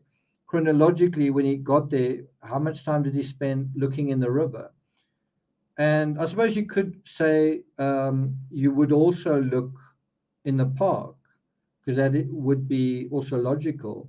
But wouldn't you spend most of the time looking in the river because that's the way the bench is directed? That's where the leash and harness are halfway to the river. And I found it very pertinent, the fact that he knew exactly where that harness was found. Of all the reports that I've seen and read, I haven't gotten a more accurate statement than from him, saying it was halfway down that embankment.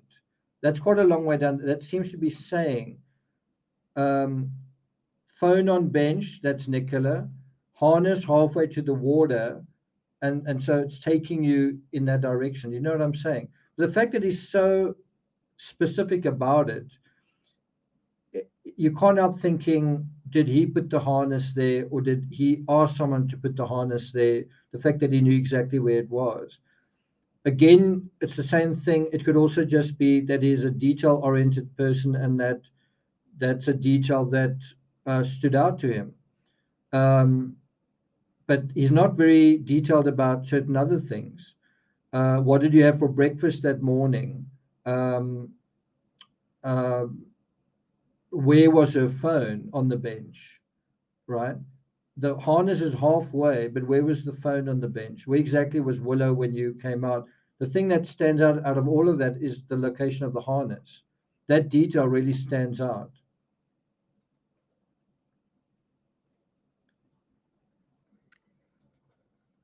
There was a few other dog walkers there and stuff like that. Handed me Willow, handed me Nicky's phone. So obviously, just in a mad panic then, because I got hit by that weird. It's like your world just drops out because something's weird has happened. So I got in the car, drove down there, ran down the river to where the bench is. Somebody had Willow, and obviously there was a few other dog walkers there and stuff like that. Handed me Willow, handed me Nicky's phone. I still expected, obviously, to just have a look around and, well, there she is, or there she is. So I actually just lost my train of thought, but it is interesting how he says there she is or there she is. That is something you'd almost imagine if someone's in water, 1 minute they're there, another minute they're somewhere else. There she is or there she is, kind of thing. There's something else I wanted to mention. What was it? Oh, the use of the word weird, and he says weird quite a few times. Is that the right word to use here? Is that the right word to use here? I mean, compared to if you're saying, I instantly realized what had happened, right?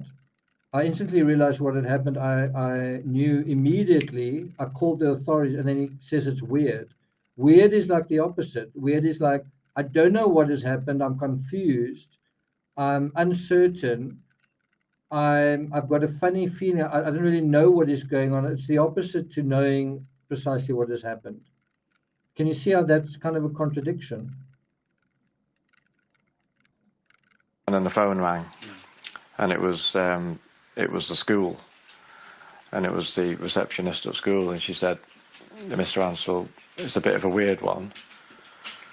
Hello. So it's a bit of a weird one, but we've found Willow and Nicky's phone on the bench, and the harness halfway down the embankment on the floor. So, because you're already worried at this point. Yeah, because I'm just about to leave. So I've got my gym stuff on. I'm about to leave, thinking I'm gonna see her, pass her, get there and find her. Then I get that call, and in an instant, it's like your whole. Of course. Because I knew straight away that it wasn't normal. You know what I mean? Like, because I said, see her, pass. So. You're already worried at this point. Yeah, because I'm just about to leave. So I've got my gym stuff on. I'm about to leave, thinking I'm gonna see her. So again, you can say this is overthinking and nitpicking, but sometimes you leak statements that you're thinking about a lot. Sometimes you say things literally in the style that you think them. And often when I'm doing a YouTube video, I'll be reading a script, but I might actually say a word that I've seen or thought about, and you'll see it doesn't actually make any sense because my mind is somewhere else. I don't know whether this is that, but he talks about seeing her, and it is elicited, those words are elicited when the reporter asks him about being worried. Why were you worried? And then he says something about seeing her. Now, again, it could be nothing, but it could also be, were you seeing her? Were you seeing someone, and were you worried about that? Right? Try to follow the spirit of what I'm talking about. We're going to play that back again. And because you'd imagine seeing her is something he wants to do. He does want to see Nicola. He does want to find her. But could it be that he's thinking about seeing her at the gym, seeing someone else in the context of being worried and in a worried situation? Well, there she is, So I go to the gym on a Friday lunchtime. So I quickly got my gym stuff on because I just thought basically I'm going to go out find her, come home, do a bit of work. Carry on. Yeah. Yeah, lunchtime, go to the gym. I was going to leave, and then the phone rang, and it was the school, and it was the receptionist at school, and she said, "Mr. Ansell, it's a bit of a weird one." Hello. So it's a bit of a weird one, but we found Willow and Nicky's phone on the bench, and the harness halfway down the embankment on the floor. So, because you're already worried at this point. Yeah, because I'm just about to leave. So I've got my gym stuff on. I'm about to leave, thinking that I'm gonna see her, pass her, get there and find her. Then I get that. So yeah, I mean, there's a bit of a pause there. The other thing that he says in that, I was, were you a bit worried at that point? He says, I was about to leave, right? And you just do wonder, is this symbolic language or not? That's just something I wanted to direct your attention to. That call, and in an instant, it's like your whole. Of course. Because I knew straight away that it wasn't normal. You know what I mean? Like, because I said, well, where is she? And I'm like, but they can't find her. So I also know that she would never in a million years leave Willow. Like, Willow is like our third child. So I know, like, she'd never, like, the fact that Willow's just in the field on her own, off the lead, obviously extremely concerning. So obviously, I'm just in a mad panic then, because I got hit by that weird. It's like your world just drops out because something's weird has happened. So I got in the car, drove down there, ran down the river to where the bench is. Somebody had Willow, and obviously there was a few other dog walkers there and stuff like that. So what I'm kind of trying to look for and listen out for is the word river. When does he talk about the word river? And what's quite interesting is how he talks about he ran down to the river, and that's not how you get to where Nicola is. You sort of run down a path, and then you eventually get to the river. I don't know, from where he lives, you wouldn't be coming from the other side and run across the field. So verbal judo said, thanks for that. Is the canine a manipulation tactic? No, I don't really think so. Is there any type of science to read the body language of canines? I just think it's kind of interesting that the dog's attention is directed away. Maybe it is just quite a active dog. I think if I had a dog in that situation, he would also be noticing strangers. He'd be aware of them. But my dog is particularly loving and likes sitting on me. So I don't know how much one can actually read into that. He doesn't seem to look at the dog much. And I mean, the dog in a way is his connection to Nicola, in the same way that Dieter was the connection Chris Watts had to his family. And you don't really get a sense that he was very connected to Dieter himself. In fact, when he was at Nikki Kessinger, you wonder what he did with Dieter. Was Dieter caged up all that time? Poor dog. So I'm a little bit concerned also with him saying that he ran along the river, because you can imagine after he got to the bench and after he'd seen what was going on there, that he ran along the river. I'm a little bit concerned that before he gets to the bench, he talks about running along the river. If you know the map, and we will look at that, maybe I should bring up the map. Let's just bring up the map and deal with that. So it's this image.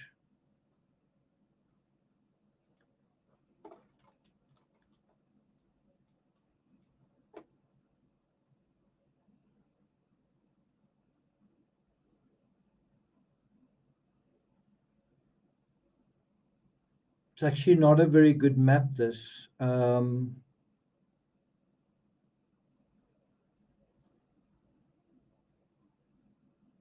So that point number 3 is basically where her phone was found, even though she walked beyond that point. So you kind of get the idea.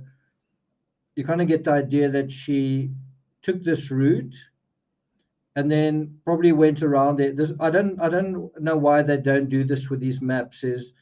Isn't the route that she took around there? She didn't walk there and then walk back, unless there's something I don't know. But literally every single one of her Strava maps shows that she took this little loop here. And you'd imagine this is a wonderful little loop to take with your dog. You know, it's going all along the river here. And one scenario I've certainly considered is, could this be a situation where when she was over here or over there or somewhere over here, that she was attacked over here, and her bodies could actually even be somewhere here, not where the stream comes in here. Let me ask you guys a question. Let's see how well you know this case. On this map, what is the direction of flow of the river? Is the river flowing this way? Here's the bench. Is the river flowing this way and that way, or is the river flowing left to right or right to left? What do you think is the answer? Because that's the way you would want to be looking for her. But the other thing is, if you are going to be looking for her if you imagine the river's flowing right to left, you would imagine they would be searching for her all along here. And they would not be searching all along there. And that is where tributary connects over here. And you'd imagine the wire accelerates here, that the turgidity increases at this point, gains momentum. And so if she is in the water, maybe she's beyond this point. But then how would you get there? That's the other thing. And who got there, right? But the point I'm trying to make is, if he was approaching her, if he was trying to find Nicola, if he was arriving at the scene, then he's going to be taking the same route. And you can't actually see the river here, as far as I know. Running along the river, you would imagine would be sort of here. He's not really running along the river. He's running along this section. And as far as I know, you don't really see the river here.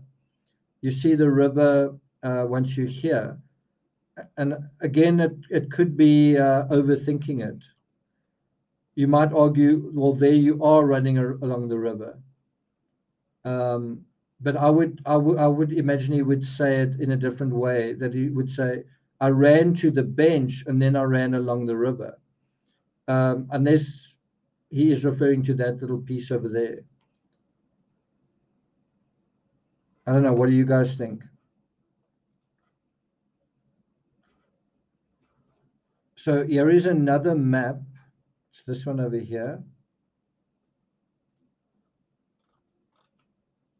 And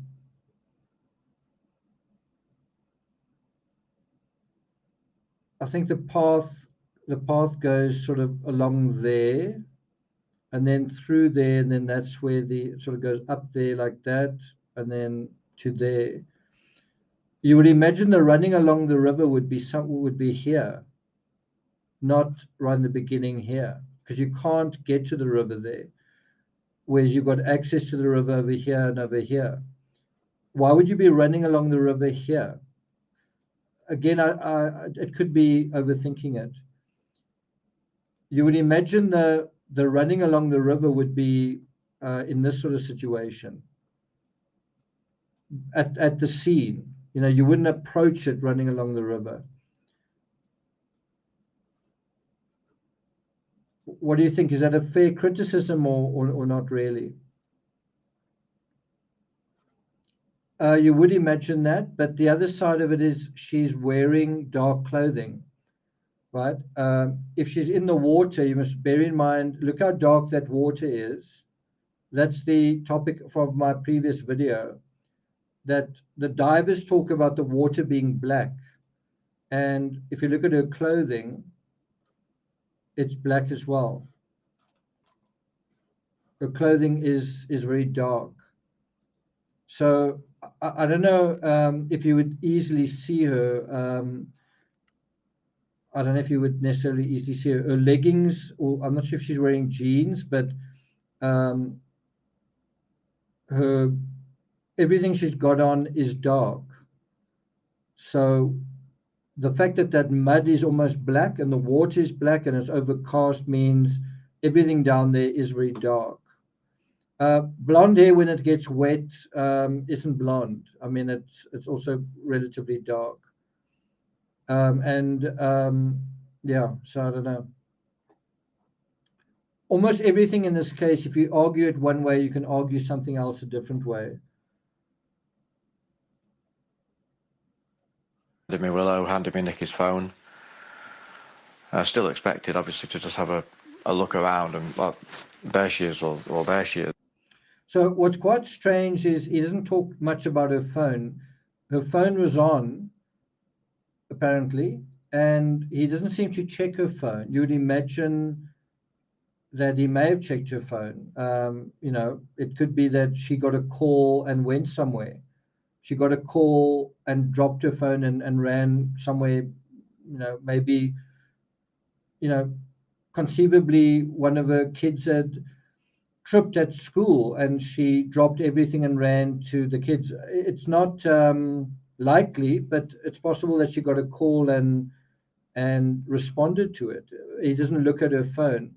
Her phone is arguably the best evidence, and it's been put into his hand. So, you know, we're all looking. I'm like walking off into the field that way, like looking around the corners, looking over the hedge, looking over the stile. So when he describes looking for her, that's when he doesn't mention the river. He doesn't mention looking for her in the river. But I think most people would. I think the first thing you would do is look in the river. The first thing you would do is go to where the leash is between the bench and the edge of the river. The first thing you would do is look down there, and then you would look sort of along the river, and then you might look in the opposite direction along the embankment, right? And, you know, nothing. But I'd rung 999 on the way because I obviously knew something was wrong. So they also kind of says it in a very is very certain. He's got tremendous conviction. He's absolutely certain that something has happened, and because he's so certain, he calls 999 right away. But how can he be certain when he's not even there? Even the people who are there haven't called 999, right? Even the people who are there and they find a phone and they find a dog, and even where we are now, 2 weeks later, we don't know we don't know what did happen. We think she could have fallen in the water, but we also think that there could be another possibility, and that's 2 weeks later. So the fact that he's so certain, to me, is a bit of a problem as well.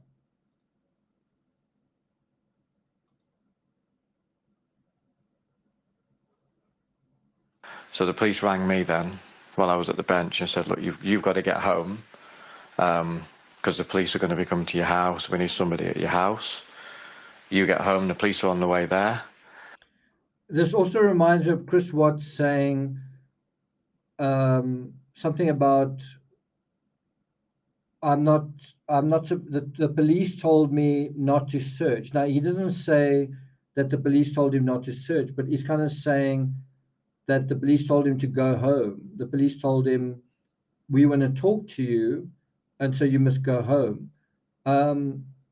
And I've kind of got to question that. Like, I don't really know, why wouldn't the police talk to him there? And why wouldn't the police want to because he's kind of a witness in a sense, why wouldn't the police want him there and say, where does she normally walk and where does she normally sit? And what does the dog normally do? And wouldn't you want to have those preliminary conversations right there? Because bear in mind, it's not a crime scene at that point. It's not necessarily even an emergency at that point. But the police have been summoned, so maybe they would want to talk to him in that situation. On the other hand, maybe the police didn't really understand the situation so well, and so they're like, well, you've called us, what is this all about? And they've got to decide where to have this conversation with him. But it does seem a little bit like he should be out there searching for her until he finds her. And instead of that, he's saying, well, the police said, go home because we need to talk to you. Wouldn't you want to be out there searching for her from that moment on?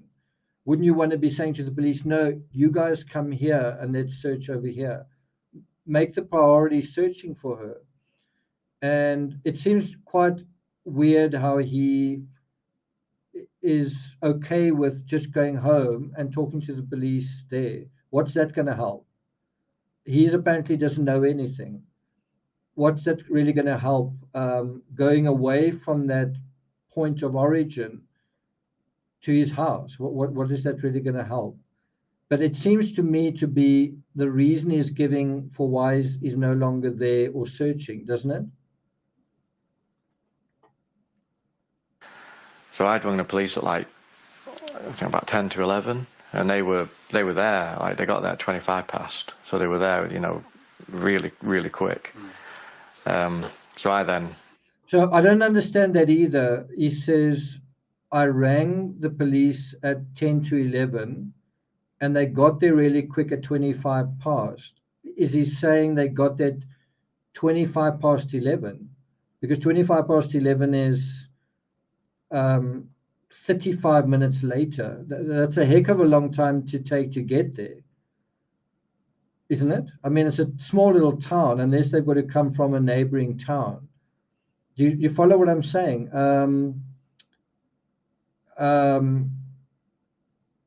Why is it taking 35 minutes just to, it's a tiny little town, just to sort of get someone there?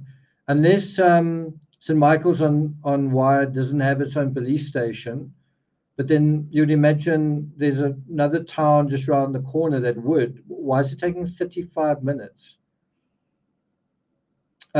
Unless what he's actually saying is that they were there 25 past 10. In other words, before he called police at 10 to 11, the police were already there 25 past 10.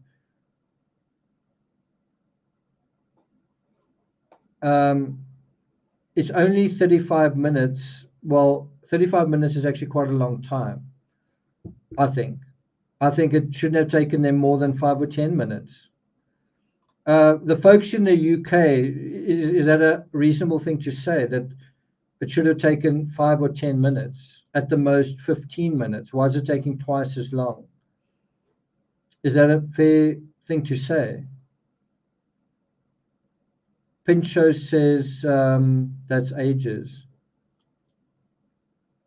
Hillary says 30-minute to a non-injury call sounds normal, but not in a small town. You see how so many things seem to be 6 of one, half a dozen of the other. You can argue almost all of these things two different ways. Yeah, that's kind of how I feel. You would have thought, I don't want to go home. I don't want to be asked, you guys need to be here and let's search over here. Ask me questions here. Do you want to have a formal interrogation? We can do that, but let's first look for Nicola.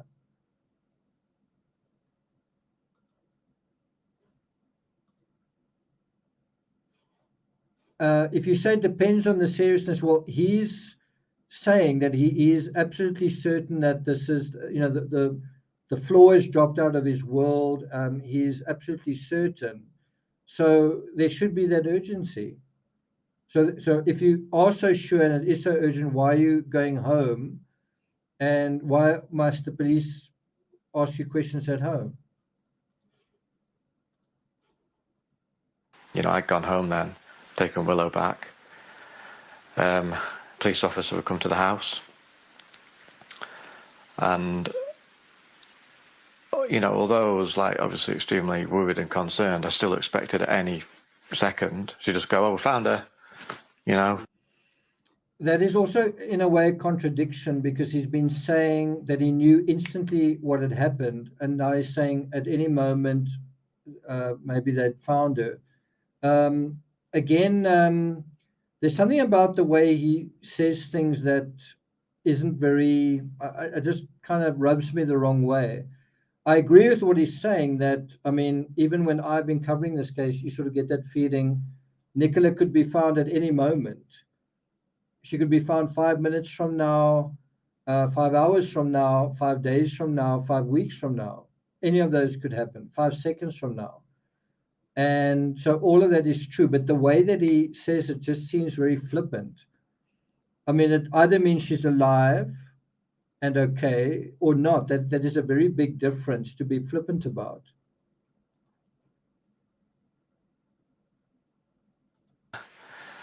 So I'd rung the police at like, I think about 10 to 11, and they were there, like they got there 25 past. So they were there, you know, really, really quick.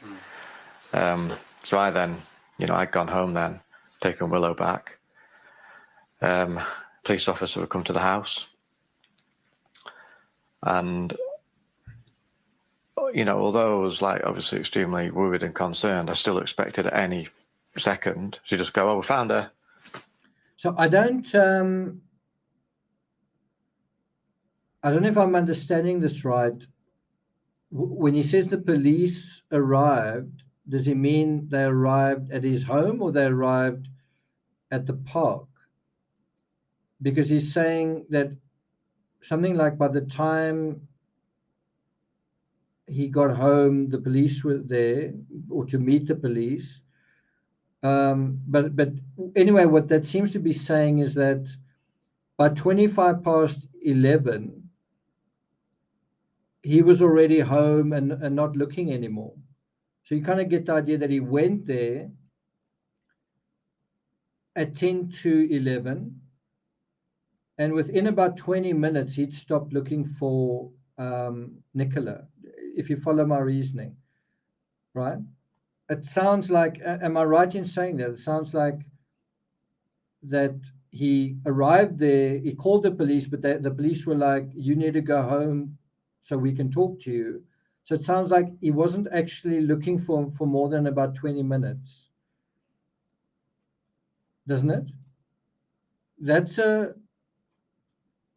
shit short time to be looking for your partner of 12 years. Isn't it?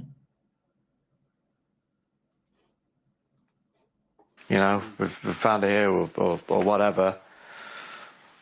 And that, yeah, I mean, that never happened. Like, that was just the day then just, you know, just spiraled, and end of the day came and no answers. Here we are, you know, 2 weeks later.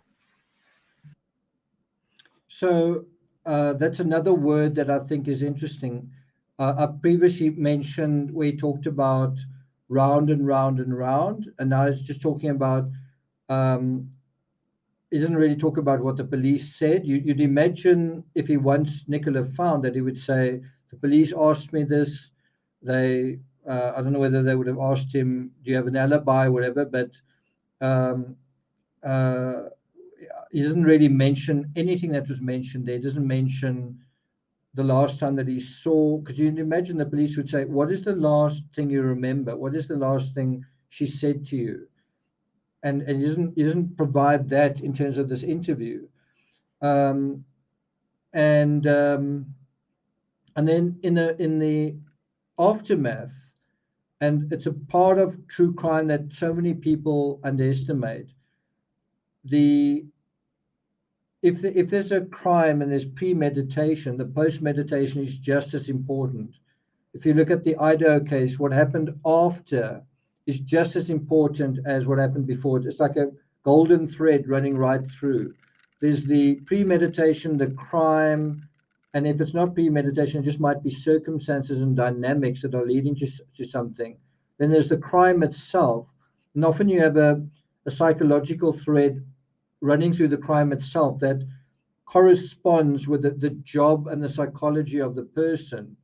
And then you have the post-meditation. Think about the Murdoch case, going to the housekeeper and telling her what you say, not the housekeeper, the caregiver. And then later speaking to his housekeeper and telling her what you say. So you have the post-meditation is just as important. In this case, and I'm not saying this is post-meditation, I'm simply saying the circumstances following the incident. He's referring to as the day goes on and nothing, and he talks about a spiral. And that round and round and round that he mentioned earlier is an exact symbolic copy of the idea of a spiral. And haven't you ever thought of a relationship you were in, or a scenario you were in, where you said it's kind of on a downward spiral? You know what? Our relationship is deteriorating. The arguments are, we're on a downward spiral, right? And so him using that word is also, to me, worrisome for two reasons. The one is because it seems to be talking about a relationship. It's a weird word to say. After speaking to the police, there was a spiral. It's a weird word, in my opinion, to be using. The idea of a spiral also makes you think of something sinking down into water. That, you know, someone sinking down into water might sort of go like that. Do you know what I mean? It's quite an interesting word. And then there's this strange half smile at the end of the day that he never hears from her. Let's go back just a few seconds. And no answers. Here we are, 2 weeks later. Well, here. Okay, so that's as far as we've gotten, and I see we had 2 hours 12. Do you want me to continue the analysis, or have you guys had enough? So let's just see if where you hear more about what he says. I think it's where they ask him about his marriage. I think it's somewhere around here. And I'll put a link to this video in the description if you guys want to watch the whole thing. Shall I do that now? I'm gonna be looking at chat. If 200 of you disappeared, I know where you've gone. I'll know who's loyal and who wants to hear my opinion and who isn't. So there you go. Okay, so let's go to this point. What do you think might have happened? So that is a fantastic question. It's a simple question. It's an open-ended question, and he can literally say anything here. What does he say? We've always tried to keep all options open because we don't want to shut down any avenue. We've always been very careful that we don't want to say, oh, we think it's that, and then push that when it might not be. So I also think it's interesting. Again, you can say it's an innocent turn of phrase, but he says we don't want to push that. Right? Was somebody pushed in a story? He's talking about we don't want to push that narrative. But he's used certain words. He's used hit.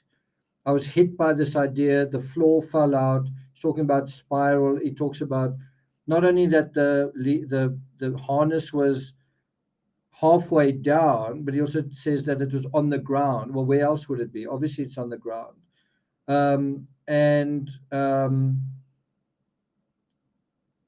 And here, whereas he was so certain in the beginning that something happened, Now he's sort of saying, no, we must be open to all options. And he's going to say that, and then after that he's going to say, I'm 100% she didn't go into the river. And that kind of worries me, because I think, number one, I think she did go into the river. But number two, I'm starting to feel like either I don't trust what he says, or I just don't believe what he says. And so if he says, I don't think she went into the river, I'm starting to think, well, then I think she did go into the river. And you can either say, well, either he's wrong, or is he trying to misdirect you? In other words, if you're supposed to think that she went into the river because of those decoy things, but then you don't find her in the river, then he doesn't want you to find her in the river after all. It's a little bit like the Ramsey ransom note. It's like, look at the ransom note, think that something happened to John Bonet that's not got anything to do with us. And then, no, don't think about the ransom note, because now you might worry about who wrote it. So it's like a double decoy. Think about the ransom note as long as it makes you think about someone else. And as soon as you're there, well, then don't think about it any further. You know what I mean? It's like a double decoy. And so we're dealing with that over here. The most obvious thing, of course, has always been the river. It's always been my gut instinct and sisters and family that that isn't the case. So that's pretty interesting, is that he says, I actually thought he was going to say it's obvious that it is the river. And now he's saying it's my gut instinct that it's not. Think about it like this: if you were Paul, if you were summoned to the scene, right? If you were Paul and you were summoned to the scene, and you rushed there, and what you found was phone, leash, river, would you think she's not in the river? Would that be your first thought? In other words, you are summoned to a bench that overlooks a river. There's a steep embankment. Her phone is there on a bench that's facing the river. Immediately in front of that river is a steep embankment. And would your first thought be to turn away from the river and let's look somewhere else? Would that be your first thought? Would that be the obvious thought?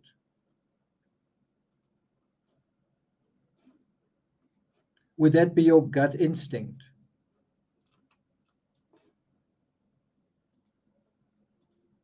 Would that be your gut instinct?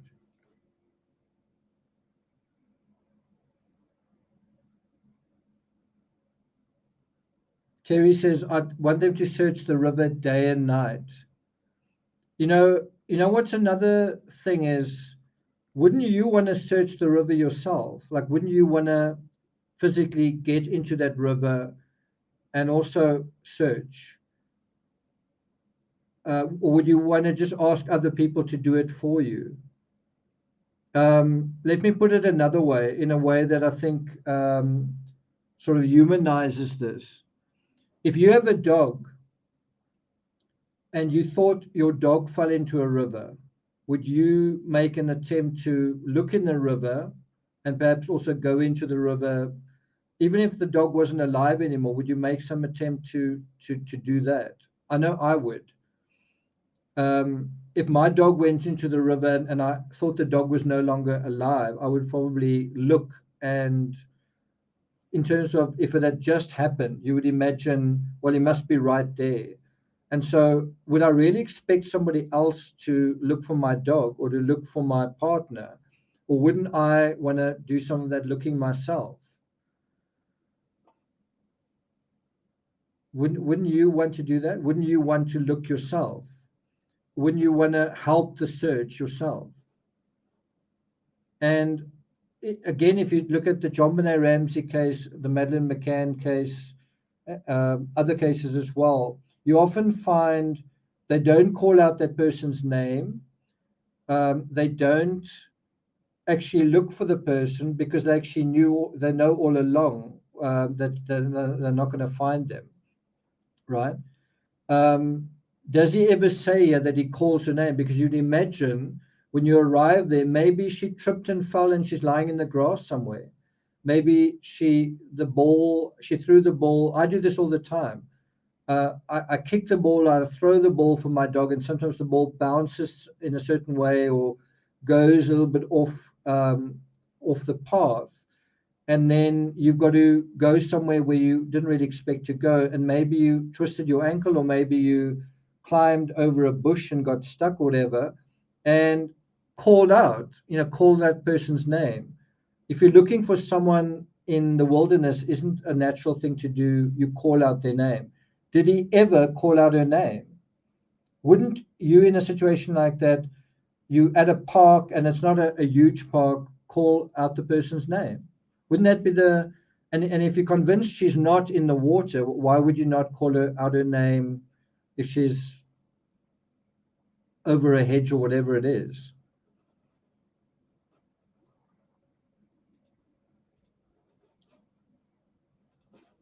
Extensive searching, is probably well aware has gone on in that river. I mean, they were in there, I mean, I have to categorically say I cannot fault the police in any of this. They have been incredible.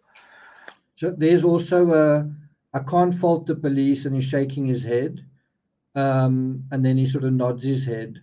And the relationship that we have working on this is very, very strong. It's very good. So I also don't like that where he talks about his relationship with the police and he sort of looks away from the camera. You kind of get the idea that he is cooperating, but is the relationship really that great? I mean, why would you be praising the police if they haven't actually found her? Why would you be praising the police? Like, I would be like, it's 14 days. When are they going to find her?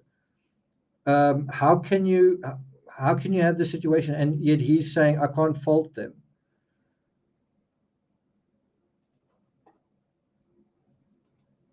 That and then push that when it might not be. The most obvious thing, of course, has always been the river.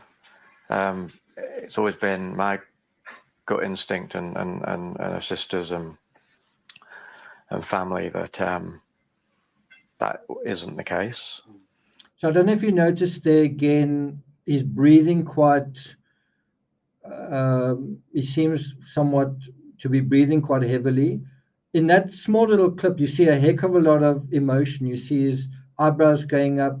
So there's certain areas where he's incredibly flat. It's incredibly, he seems incredibly emotionless, incredibly like no effect. And then the other instances where it's all over the place. There's effect going on all over the place. So I want you to forget about what he's saying and just have a look at his effect in these couple of seconds here. He looks left and right, his eyebrows are going up and down, and he seems to be breathing quite heavily as well. I've always been very careful that we don't want to say, oh, we think it's that, and then push that when it might not be. The most obvious thing, of course, has always been the river. It's always been. And that's also where he does the other Chris Watts thing again. He's talking about, quite critical here, he talks about the most obvious thing, and he does that sort of thing. This thing, of course. He does that thing, and he licks his lips as well, talking about the most obvious thing being the river. And that is definitely getting my spidey sense, the hairs on the back of my neck to rise a little bit, because on such a critical point that it's obviously the river, and he's saying, no, it's not. He's licking his lips and doing that thing. It definitely worries me. I can't kind of get around it. And I must still say, I'm not doing this video to say I think Paul committed this crime. I'm simply doing statement analysis. My position is still that I think she's in the river. Is there something more to that?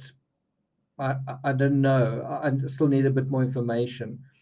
to me, what I would really like to know is, does he have an alibi? Like do the police, is the position of the police that he has an alibi?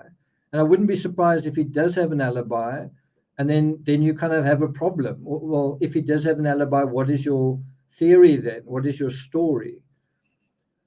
And I can imagine a scenario where there's an accomplice, but that just is very simple. That's too simple and easy, in my opinion. So that's what makes this case quite complicated. So I'm going to play that again. Look for the range of emotion.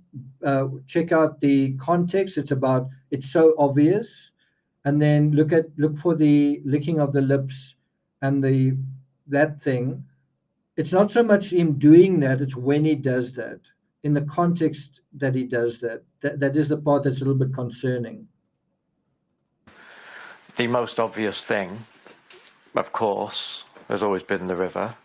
It's always been my gut instinct and our sisters and family that that isn't the case.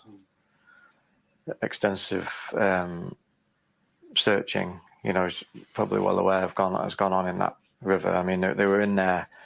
I mean, I have to categorically say I cannot fault the police in any of this. They have been incredible, and the relationship that we have working on this is very, very strong. It's very good. So that this isn't any criticism of them at all. I want to make that clear. But the fact that they were in the So he is actually criticizing the police. He says, I want to be categorical. It's quite weird how his strongest language is about the police. He's like being categorical and whatever. Where's the strongest language of, I miss Nicola. I love Nicola.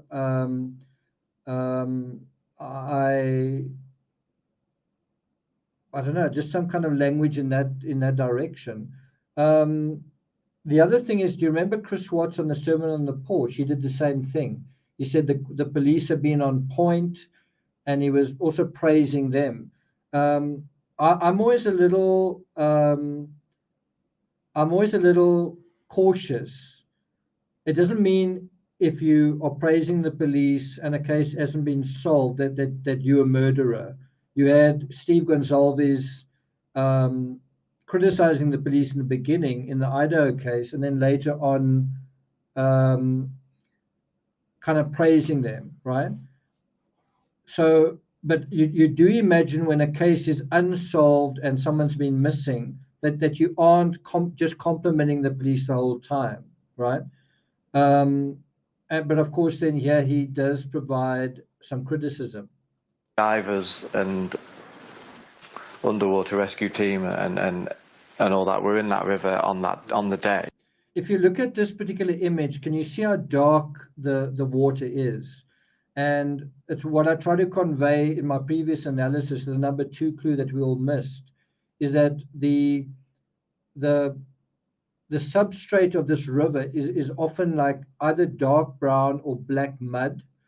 And the river water, the color of the water itself is actually dark, muddy water. And we've got a river as well. And as soon as if you jump into that water, you can't see more than like half a foot in front of you. It's almost like jumping into brown ink or black ink.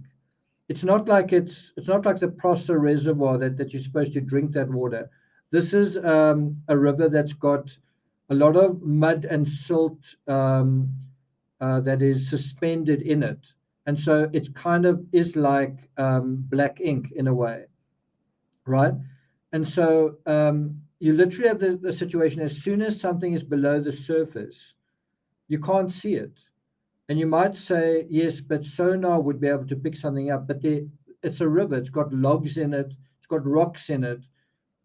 Even someone who's sunk to the bottom and is now becoming part of that silt is going to appear to be that sort of foamy jacket is going to appear to be a similar texture as the mud that is all around it. It looks the same in a way, right? So it's not that easy to, and as soon as you go under the water, if you take away sight, then what do you have left? Well, us humans can't smell in the water. And because the water is so cold, it affects decomposition. And all of that is really important to bear in mind. And thankfully found absolutely nothing in the part where you would, I guess, have to presume is her last known location. If you take all those things into account, the unlikeliness of it, you would have to sort of say that really the river isn't what happened. And so we always felt that the mobile phone and the harness and everything, it could possibly be a decoy.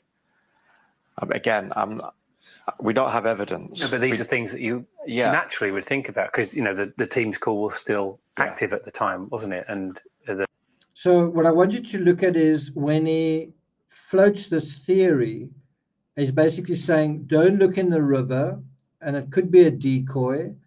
Look at the furrowing of his eyebrows and ask yourself, is he acting for the camera? Because he seems very in control of himself at that point. The blankness is gone. Is he sort of acting towards the camera, or is that simply his natural expression?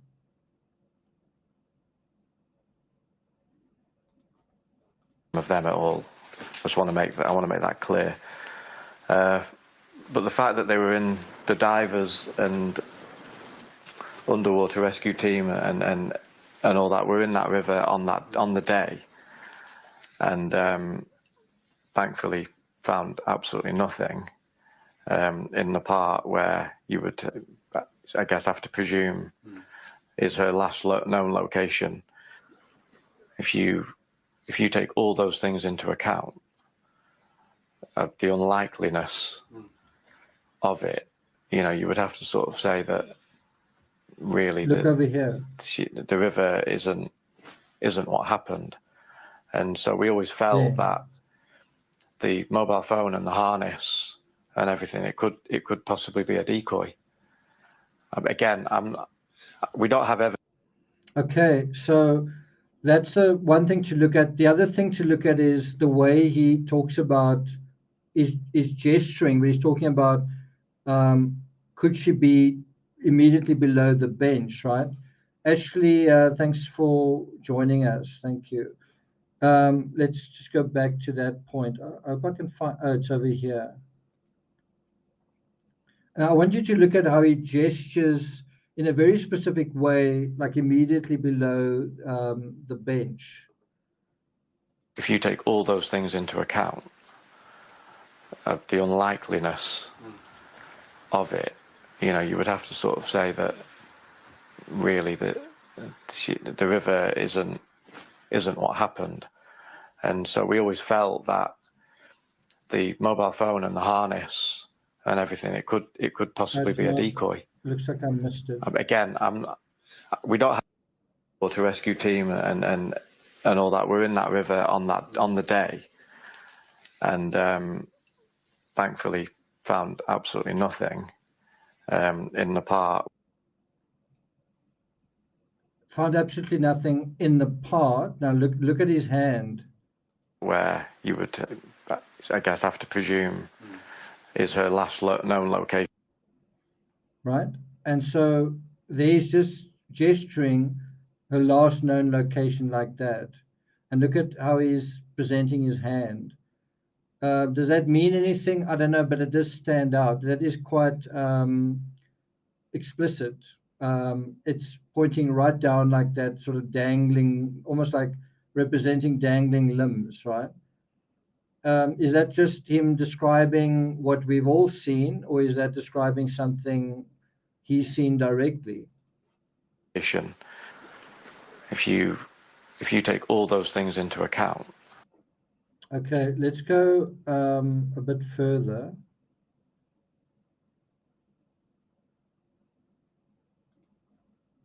And the harness and everything, it could possibly be a decoy. Again, we don't have evidence. No, but these are things that you naturally would think about, because the team's call was still active at the time, wasn't it? And the Willow's harness is on the floor, and I'm sure these are things that constantly you're thinking about. Yeah, of course it is. Of course it is. I mean, like, the only thing we're bothered about is finding her. Like, there's nothing else matters. That's the only thing that we're bothered about, is just finding her. So, it's of course you're going to be thinking these things. And so the more searching of the river that went on, the more confident we were that it wasn't the river. Especially things like, again, it's not nice talking about it, but at the same time we've taken. So that also gives you a bird's eye view of just how black that river is. Anything below the surface, you're not going to see. And now you're counting on sonar to see it. And obviously in the Kylie Rodney case, law enforcement sonar didn't see anything, right? Because I think they're expecting to see almost like a stick person in 3 dimensions. There somebody is. And is that really what you're going to see? Or are you going to have to try and intuit a form that looks like it could be a shoe, or a form that looks like it could be a finger, when there are branches and all sorts of other things in that water?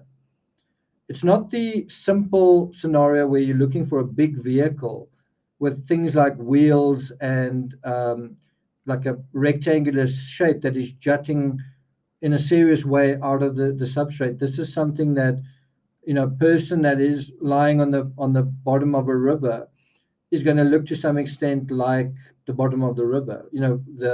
The big puffy jacket is going to look like mud, right? And that definitely makes it a lot more difficult. Taken hope from it, the fact that no item of clothing or anything has been found anywhere where. I also don't know if I understand that. Like, do you feel hope because nothing has been found? Isn't it the opposite? It reminds me of the Madeleine McCann case. As long as there's no evidence that Madeleine is dead, that means she's alive. That's not how I think most normal, intelligent people think. I just don't think that is a realistic way of thinking about anything. The fact that there's no evidence of someone, especially for a long time, tends to mean that they're dead, not that it's confirmation that they're alive. You would have thought something, would have. Something might have been found, yeah. Yeah, and absolutely nothing. So is that, again, the last time he spoke about absolutely nothing, he seemed to be trying to not to smile. In fact, he did smile. There was this big open mouth smile. That pouting that he's doing there, is he trying not to smile, having spoken about absolutely nothing again? Or is that just how his face happens to be at that moment?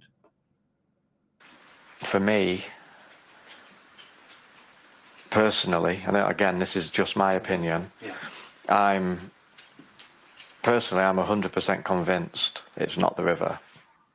That's my opinion. And I suppose that. Did you notice that little thing just before it cut? Did you notice that little thing? Did you notice that? Let me put it on full screen, and we'll just go back. It's a like a microsecond, but there is something there.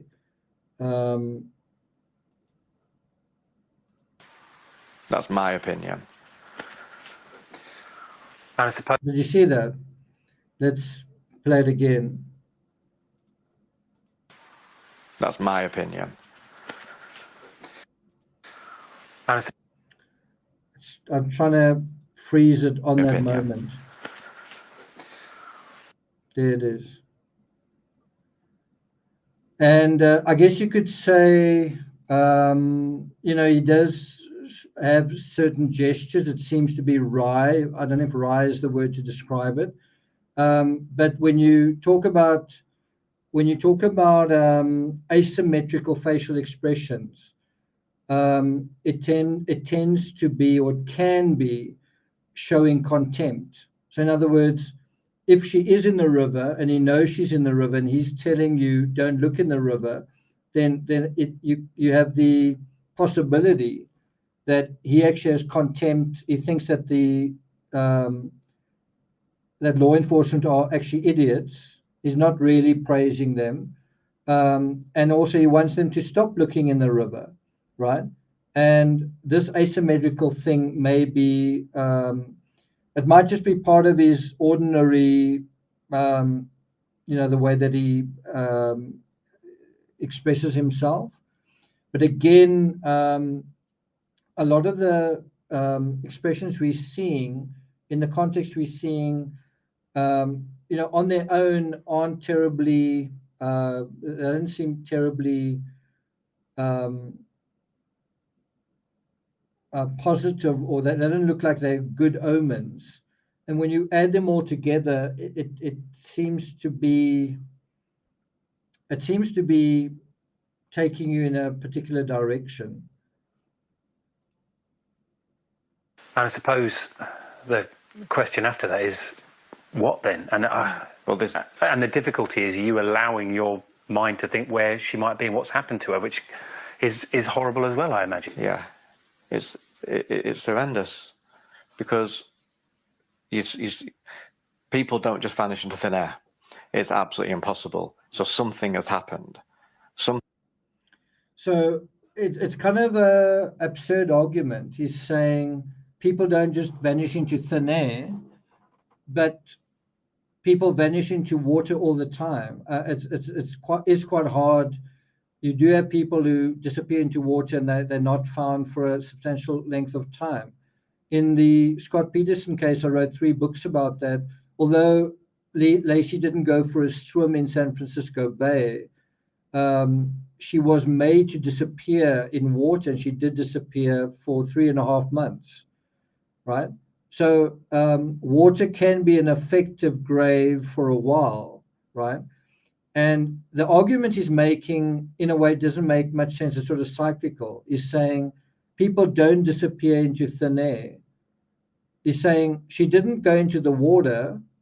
Okay, well, if she didn't go into the water, then where is she? Then he says, well, people don't disappear into thin air. Well, then what is your argument then? Then how did she disappear? What is your story then? What's your theory? It's one thing to say don't look for her in the water, but then where is she? Then what is your alternative theory? And I think I did say this in my previous video. People don't disappear into thin air, that's true, but people can disappear into water, and often do. Something has happened. Find out what it is. Find out what it is. There has to be a way to find out what happened. There has to be. You cannot walk your dog down a river and just vanish into thin air. Something happened that day. Something. Find out what it is. And my plea now is, personally, I want every house, every garage, every outbuilding, the land scrutinized.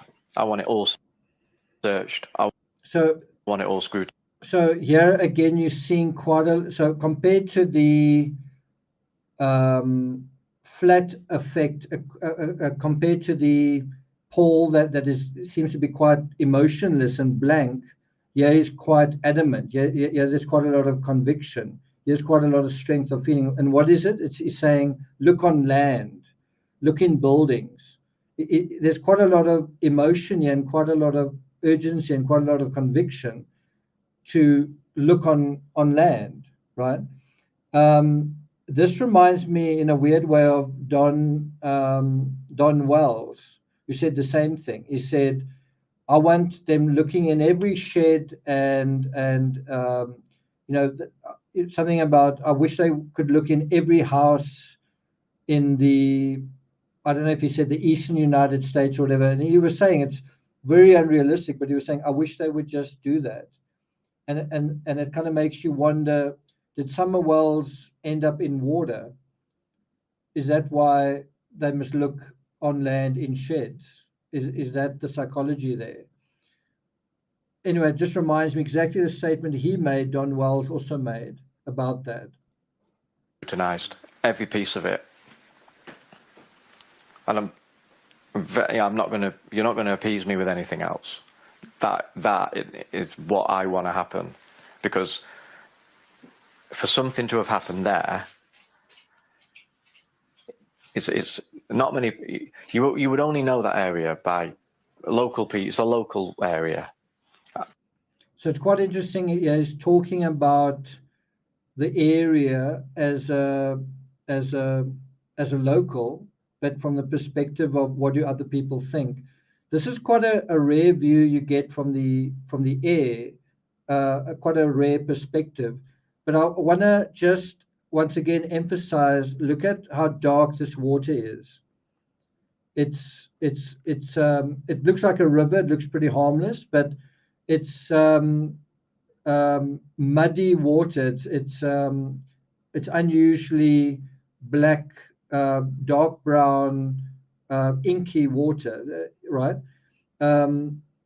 And the other thing is, in this image, you can actually see where that tributary is coming in. Can you see that? Let me make it full screen.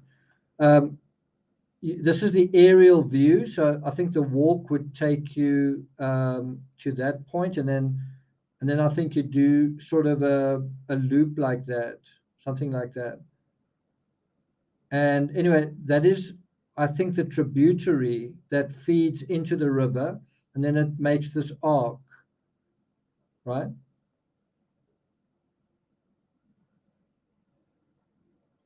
And if that,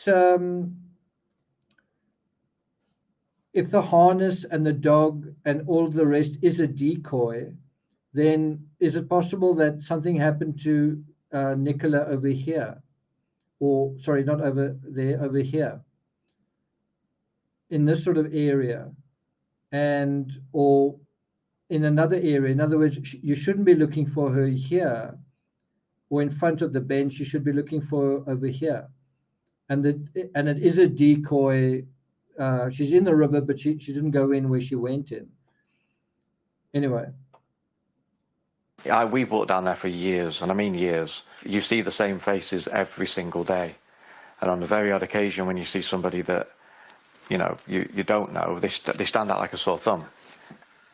And I think that's an important point to make, because there might be... So that's also interesting turn of phrase. He talks about a sore thumb. I can't disagree with him. I think that he would stand out like a sore thumb if he was there. And he seems to be saying that. He seems to be saying, in an indirect way, he seems to be saying, if I was there, I would stand out like a sore thumb, because he's a particularly tall guy. Paul is a tall guy. He's a lot taller than Nicola, and also you wouldn't expect to see men walking around a park at 9 o'clock on a Friday morning, because you'd expect them to be at work. I'm talking about a guy his sort of age. You would expect more maybe mothers, and the mothers who took their kids to school, you might expect that a little bit more than guys. So you would expect him to stand out like a sore thumb. And it's interesting that he mentions that, because the scenario is that she didn't fall into the water. So what is the alternative? Well, that someone stood out like a sore thumb. And so who? A local or someone not from the area? And he seems to be interrogating that whole narrative here. Some people watching this thinking, why are you doing this? Why are you talking to us? And the reason you're doing that, I don't want to put words in your mouth, is because you feel that somebody out there knows something, and that's the appeal that you're trying to make. Yeah, definitely, and I'm just pleading with them, just please, anything, no matter how tiny, just please, just come forward with it, please, because that could be the key to finding her. And as a family, we're not bothered about anything else. Like, there's nothing else. There's also a little bit of a smile there. We're not bothered about anything else. I don't know if you remember Barry Morphew when he did his appeal. There was a situation there of infidelity, real infidelity. And there was a situation there where he made an appeal and he said, it's the same kind of thing. Someone come forward, please. And we're not going to worry about anything else. That's exactly what he said. It does, now it's giving off Barry Morphew vibes. What's the other thing that he said here?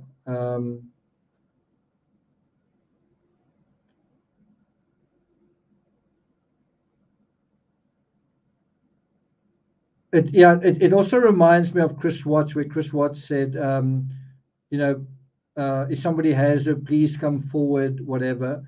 And in the Kylie Rodney case, we also had somebody knows something, and it ended up that nobody did in the Kylie Rodney case. So you could go back to that scenario and say, actually, nobody knows something. Look in the river and keep looking in the river, right? Definitely, and I'm just pleading with them, just please, anything.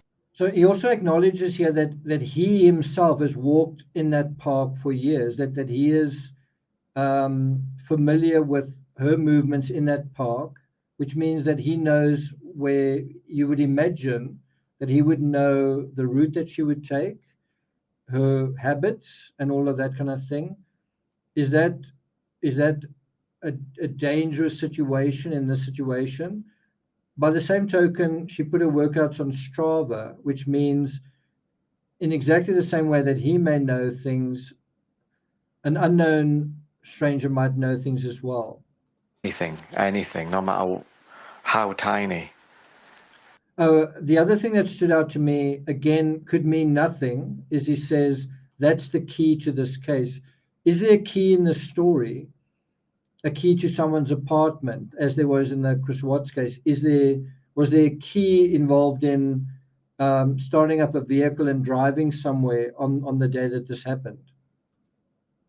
Just please, just come forward with it, please, because that could be the key to finding her. And as a family, we're not bothered about anything else. Like, there's nothing else. The only thing is we just have to find her. So in true crime, I think you would say, yes, we are bothered about something else. You do want to find Nicola, but you also, because you can't find her, you need to be bothered about something else. You do need to know and try and think about the other things that could have been bothersome in the situation. That's pretty clear, isn't it? Okay, so let's see if we can find some more of his discussion. I just want to play a little bit of where you see this water flowing. So we've heard stories that the water is very, like, not moving at all. And I just want to show you the water in motion, just in this short clip from Channel 5. She's in the water, but there's no evidence to say that she's left the area either. So it is being treated as a missing person. Even in this overhead image, those ripples in the water mean that it's moving. That means that there is a stream. These ripples that you see here, that's not wind, that is current. It's an inquiry, which means that all scenarios should be open and all of them should. Okay.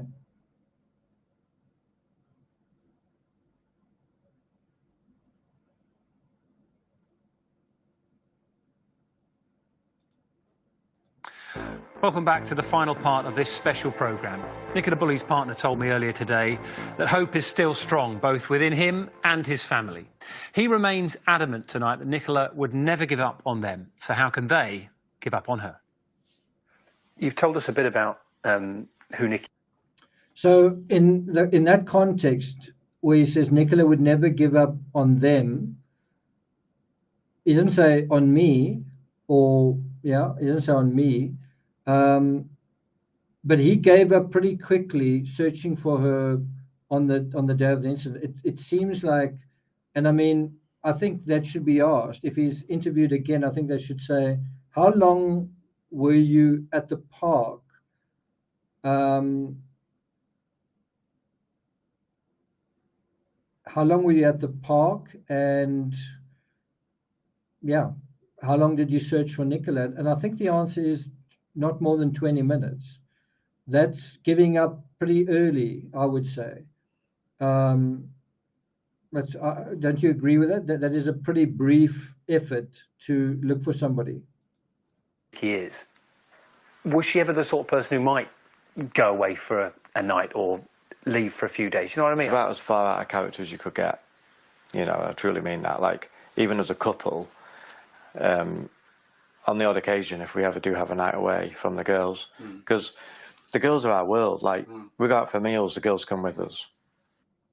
Those are also Chris Watts's words. He said, the kids are my world. And were they? Were they?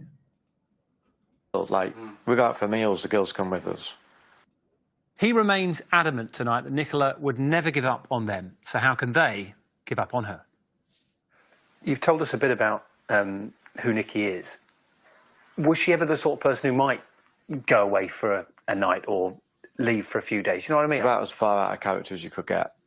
You know, I truly mean that. Like, even as a couple, on the odd occasion, if we ever do have a night away from the girls, because the girls are our world. Like, so there's a bit of a change of direction in what he's saying there. He says, if we ever have a night away from the girls, and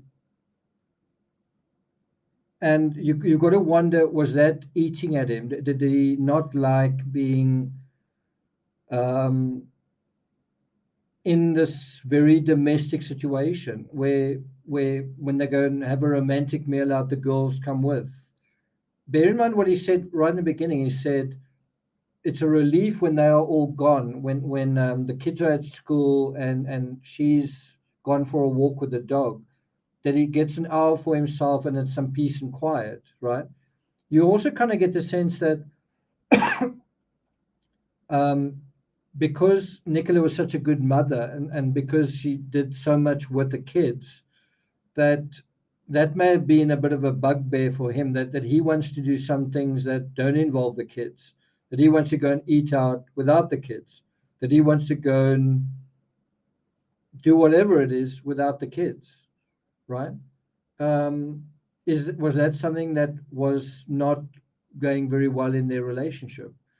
This being anchored into this very domestic roles and chores thing that maybe experiences claustrophobic. we go out for meals, the girls come with us. Our whole family. Yeah, everything that we do is the girls are in it, they're involved in it, and that feels right. You know, that's how we love it. We love our little family. We love our world. And your gorgeous dog Willow's been spending a bit of time with us. We love our little family, not I love our little family. As well, and it's also that thing that Willow may well have seen. I know. To Nikki.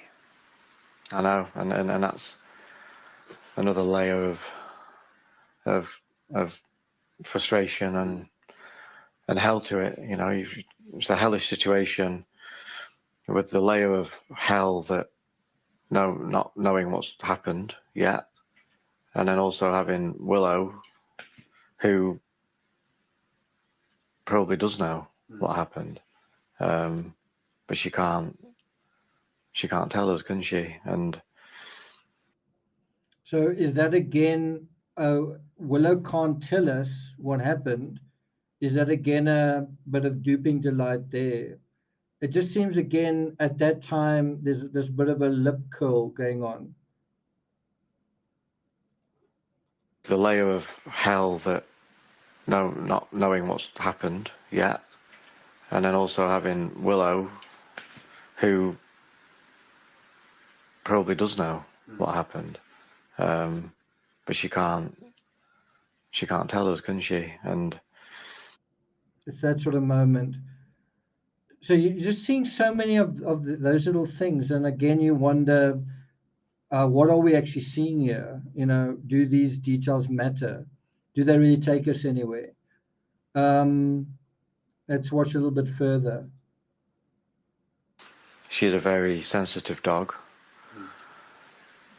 I did take her back there. You know, so now you're getting a little bit of knowledge about the dog sensitive. We haven't really heard much of him talk about Nicola in a fond way, that she, I don't know, liked nature or whatever. You're kind of getting a bit more of a personal sense of the dog than from Nicola. And I think it's in this last section that he's asked about his relationship with Nicola. He doesn't volunteer it. He doesn't say, you know what, I'm really missing her and it's hard, or whatever. We never spend time apart. He's got to be asked about it. I think we'll get to that. And then, weren't you guys going to get married? First thing on the Saturday, The next day. The next day, yeah, I took her back there first. How thing. did she react to that then? Well, I was praying and hoping that once we got to the gate, that she would do something different, you know, just to Take you somewhere. Yeah, just give some sign of some kind. But she, bless her, she just went through the gate like any other normal day and ran into the field and looked at me excited that she was there for a walk. I was saying to her, "Where's mummy? Where's mummy?" You know, and she was just looking at me like, you know, let's go for a walk. So that's also interesting, as when you have someone arrive at a potential crime scene, right? You had this in the Amanda Knox case, but you have this also to some extent in the John Benet Ramsey case, where they find the note and then they go into the room or whatever. But you kind of have the suspect, and I'm not saying Paul's a suspect, but you kind of have a situation of someone goes to the crime scene or the scene of the incident, and then on a different day they are back there, and then you juxtapose the two and you say, well, when they are back there, is that behavior appropriate as well? And you can also look at the day before that, look at what is a normal pattern of behavior leading up to the incident and what's the pattern of behavior afterwards, and do they align in a way? Now, what is interesting here is he talks about going to the bench when Nicola's disappeared, and he doesn't say anything about calling her name and calling after her. And yet when he goes after she disappeared on camera, he says, well, he was saying to the dog, where's mummy, where's mummy? Well, did he say that when he arrived there? Did he say to the dog, where's mummy when he arrived there? If he did, why not say that? You don't kind of get the idea that he's asking the dog where mummy was when he arrived there. You kind of get the idea that he arrived there and then just wanted to get away from there. You kind of get the idea that he arrived there and now he must go home and talk to the police. Whereas when he arrives there on his own, when he volunteers to go there, now he's asking the dog to find her. Where's mummy? And it's also in a weird way, if the dog knows where she is, could you not also call out? It's the same thing. There's been a lot of publicity around Nikki's disappearance, hasn't there? And I suppose. So there is that asymmetrical thing again. How do you think he feels about this the case getting a lot of publicity. Do you think that he expected this to be kind of a quiet situation? In other words, think about it just hypothetically. Do you think that he would have imagined that if Nicola did fall in the river, that people would just sort of shrug their shoulders and would be a small little town, and maybe that town doesn't even have a newspaper, and then life goes on, right? And here is he positive about the publicity? And you might say he's negative because of like the conversation we're having right now. Who would be happy about it, right? But can you see how asymmetrical that is? There's quite a bit of contempt there. Suppose you are one of those stories that is very much talked about on social media at the moment. I don't know whether you've read the stories, the accusations, all the theories that are out there. Does that upset you, or are you happy that people are talking about and trying to find a solution? It would be upsetting, of course, if I let myself read it all. Don't get me wrong, I have seen some stuff. Most people have been amazing. Yeah. You know, you're always going to get that 2% of people that, for whatever reason.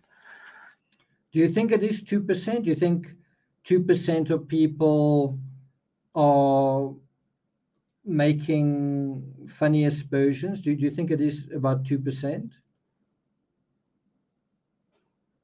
So let's have a look at the poll. Make sure you vote there if you haven't already. Do you find Nicola's partner to be suspicious?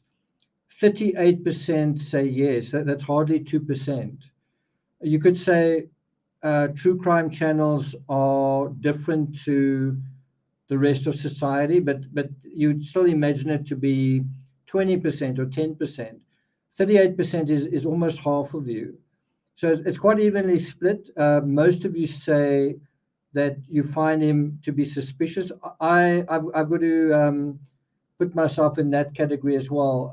I'm not convinced that he's off the hook, and that doesn't mean I think he murdered Nicola, but I do feel like something fishy seems to be going on. Something makes me uncomfortable about it. 33%, so a third of you say there's nothing suspicious about him.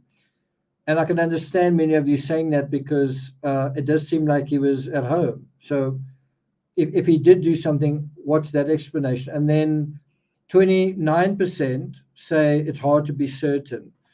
And I also kind of agree with that. It is definitely hard to be certain about this. But the point is, do you agree with him saying, minimizing it, dismissing it, saying, oh, just 2% of people out there are idiots, and I don't really care about that. The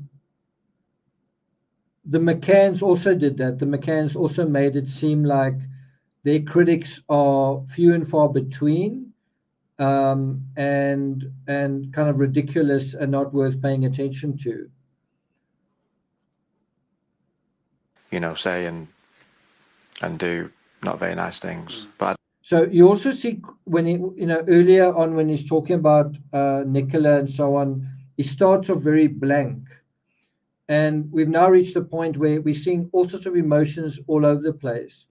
We're seeing his eyebrows shoot up. We're seeing his eyes go left and right. We're seeing his mouth move in all sorts of directions.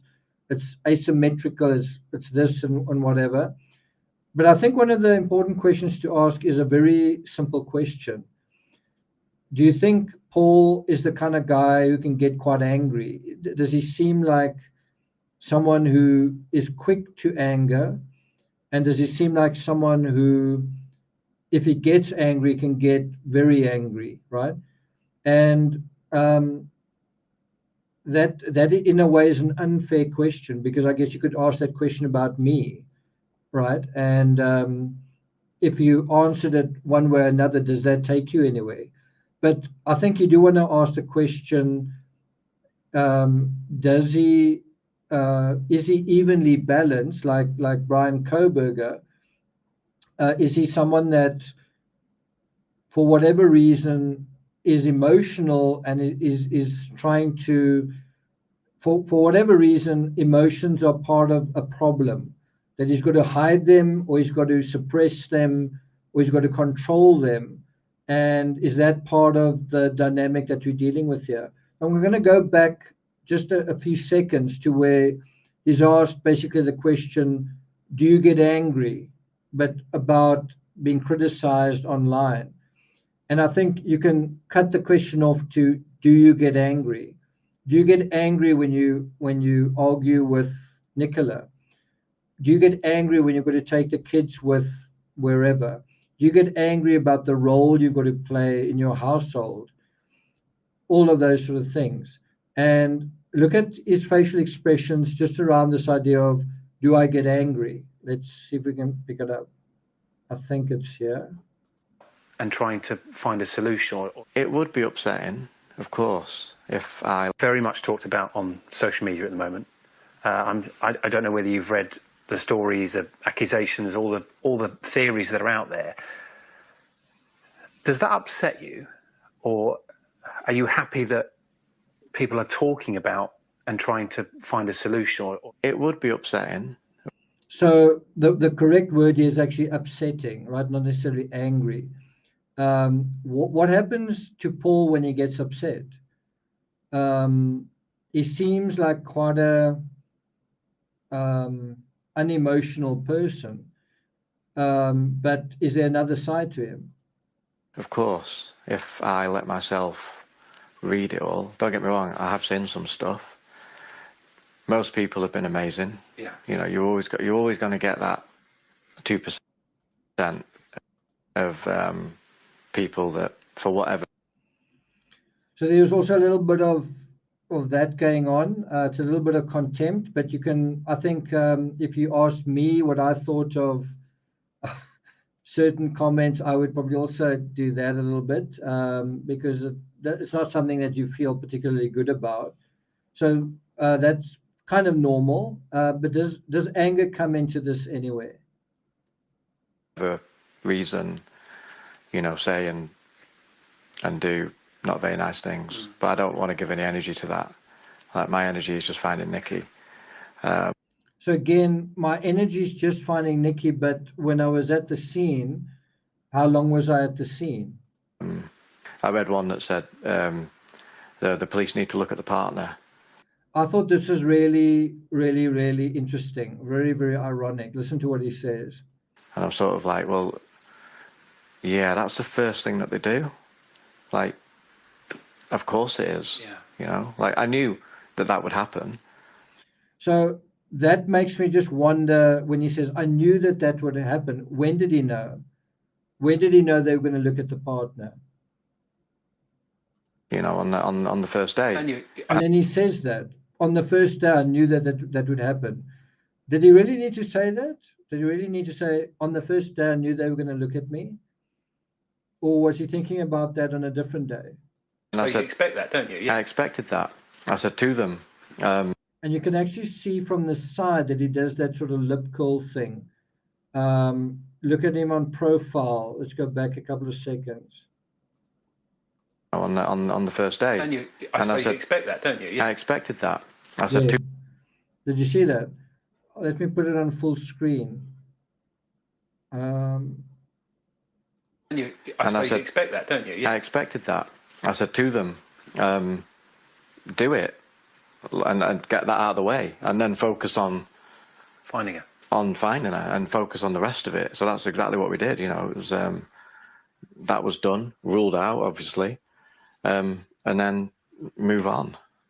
So, you know, whatever, you know, people want to say, and you know, if that's what they want to think, that's their business. It's not mine.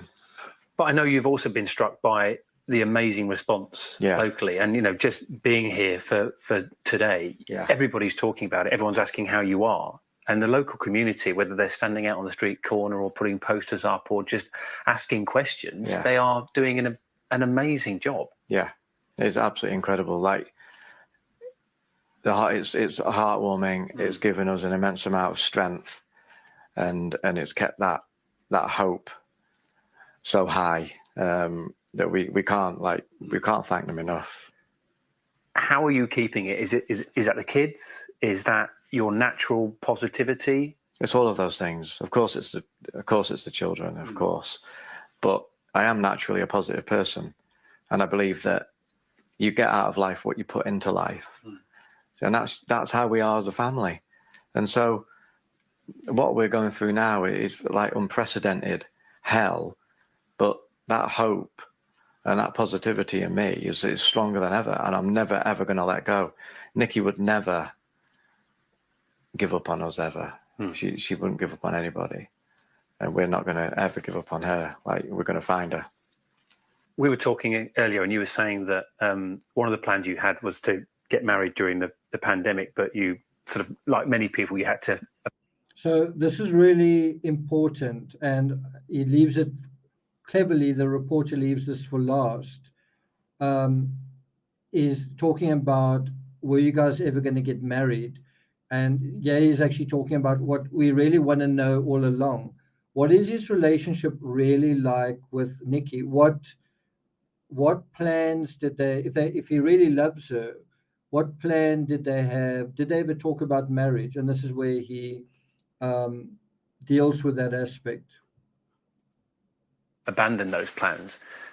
Is that something that you think, when she's back, this is what we're doing?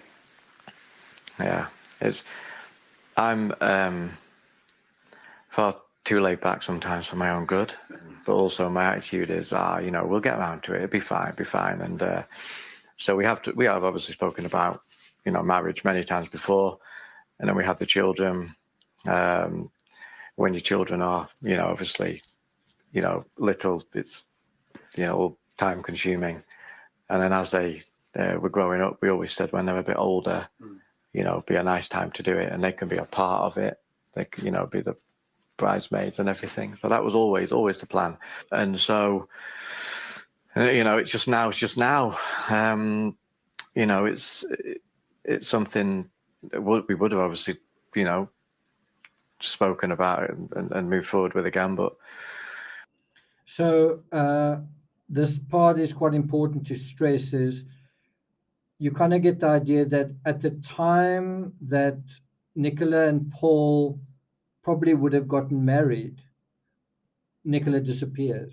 So the excuse at the time is that he's laid back for, what do you say? I'm more laid back than my own good. Then he says, when children are very little, it's very time consuming. So you kind of can't get married. You've got to deal with that.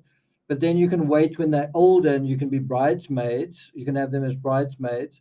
So you kind of get the idea that then they were older, but then the pandemic happened, but now the pandemic's over. And so now in 2020, end of 2022, going into 2023, now that Nicola's parents have just had their 50-year wedding anniversary, Nicola's just turned 45. The youngest daughter, I think, had just turned 6. Now they are ready to get married, and then what happens? Nicola disappears. Is that just bad luck? Is that just bad luck that at the time that they were finally ready to get married, Nicola disappeared?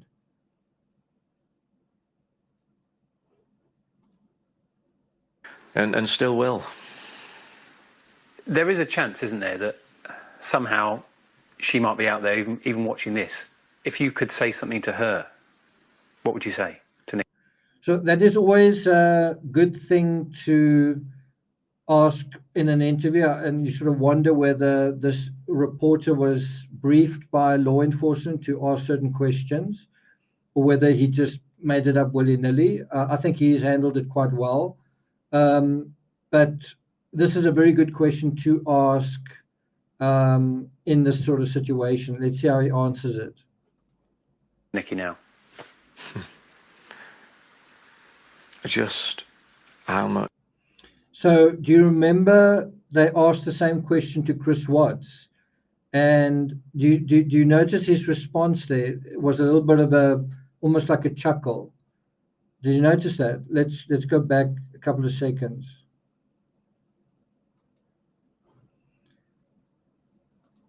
What would you say to Nikki now? So it's the same thing. It's a bit of a chuckle, and he pulls his face again a little bit. What would you say to Nikki now?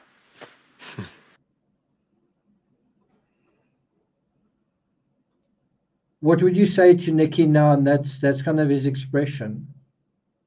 And then what does he say?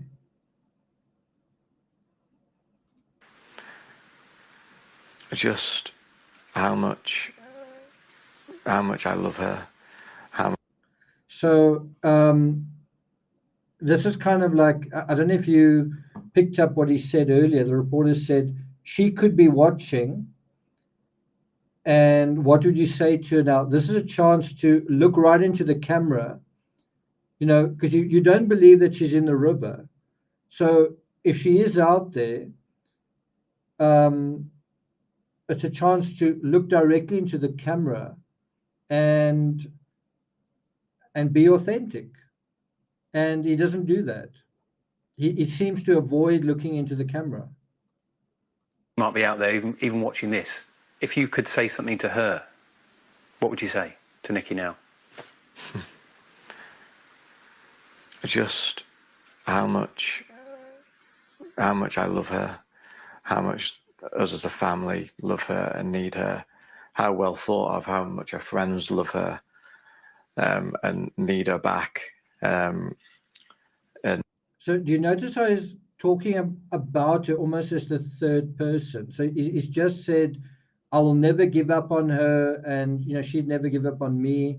And now's his chance to acknowledge her in a real way. And instead of looking at the camera, he doesn't look at the camera. And he talks about it almost in a third person way. He says, I would tell her that I love her, or something, or something like that I would love her. He doesn't say, Nicola, I love you. I miss you. I want you. We need you. We miss you. And it's not in a personal, warm and fuzzy way. Now he's looking everywhere except at the camera, right? Did you get that? Now is his chance to appeal, to say how he feels, and it's kind of in a indirect way. It's in a sort of third person way. Somehow, she might be out there even watching this. If you could say something to her, what would you say to Nikki now? Just how much I love her, how much us as a family love her and need her, how well thought of, how much her friends love her and need her back. And we're never going to be the same until she is back. Just come home. That's exactly what Chris Watts said. Just come home. What I want is everyone home. Just come home. Remember, the one thing that you think that he would say is I miss you. I mean, wouldn't you imagine if he loves her, he misses her? Wouldn't you just say that? That's what I'm feeling. We miss you.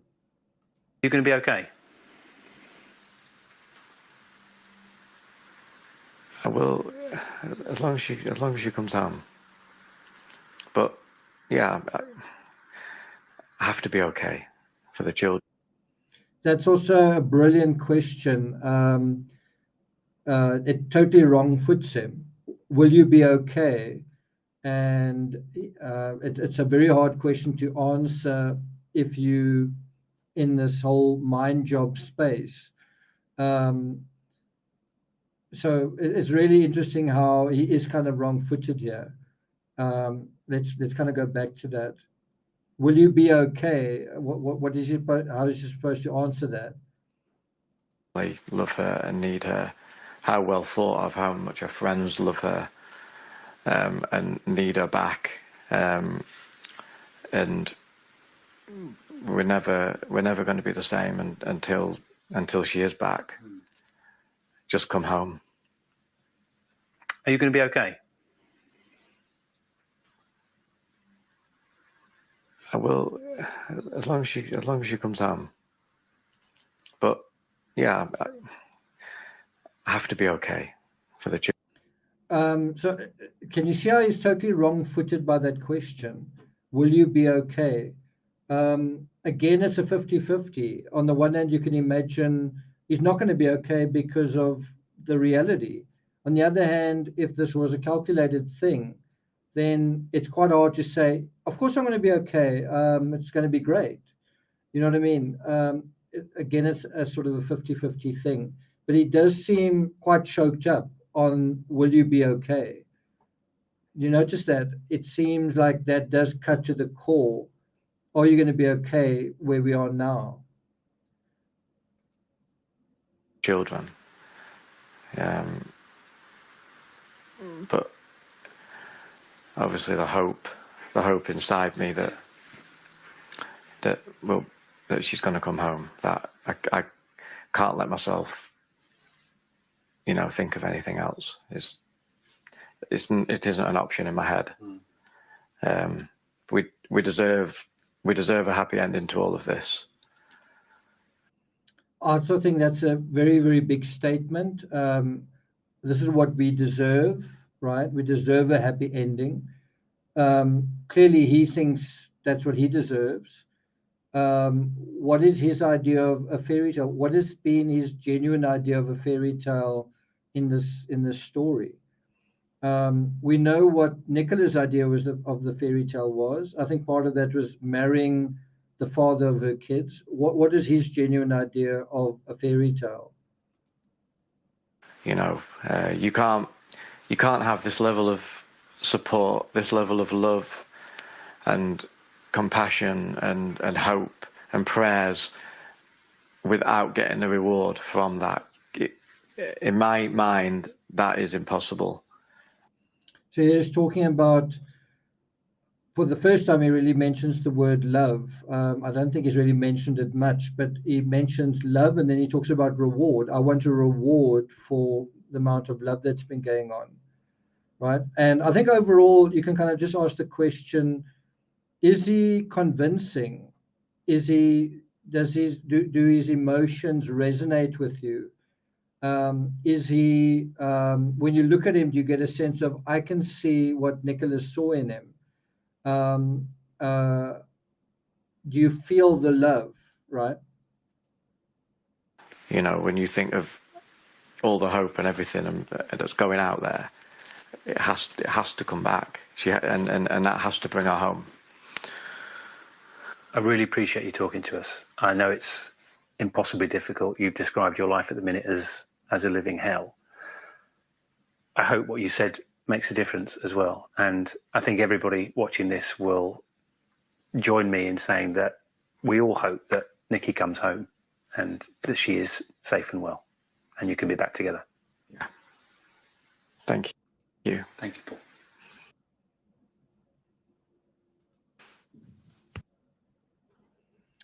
So that is it. That is it. Okay, we're on almost 3.5 hours. I think I'm just going to deal with the last couple of comments. I hope you found that worthwhile, that sort of statement analysis. I've got to tell you, I sort of did it on the fly. I didn't prepare a script. I didn't.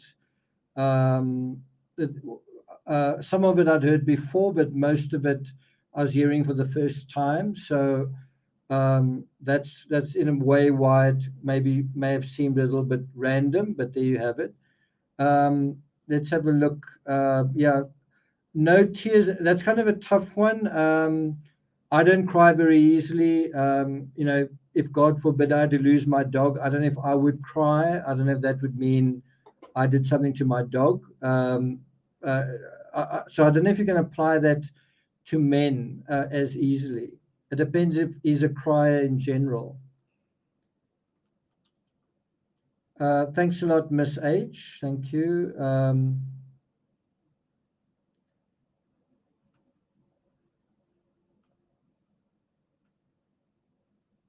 Unsolved cases and news says, I don't know why I didn't mention her name more. If you talk about things like that, you're asking questions about disassociation. Is he disassociated, right? And that's kind of what we've got to try and assess here. Is there disassociation here? Thanks a lot. I'm not going to say your name, but thank you for that. Thanks, Lorraine.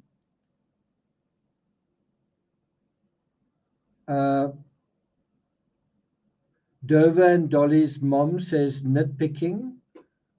Are you saying this analysis has been nitpicking? Because it's hard to do any statement analysis without nitpicking, without noticing all the little details. And what you want to kind of do is try and notice all the details, and maybe 70% means something, and maybe 50% means something, but it's better than noticing 5 details and 4 mean something.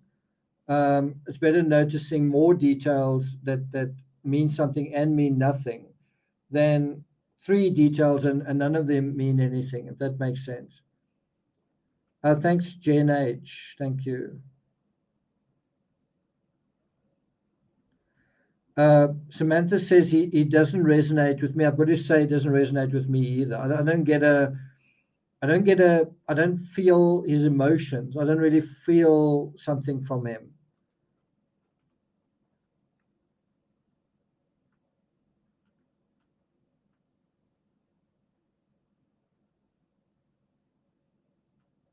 Okay. Anna says it makes me glad to be single. Louise says I feel for him, and what he's actually feeling is he's exhausted, he's angry. He may not have had a lot of sleep. If you look at him in the very first interview, he actually seems very fresh-faced. He seems a little bit different here. Thanks a lot, Maureen. Thank you. That's 100% right. That's 100% right.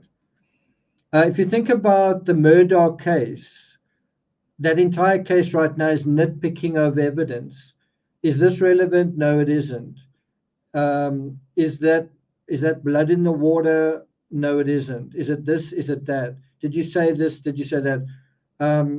The whole legal argument is nitpicking.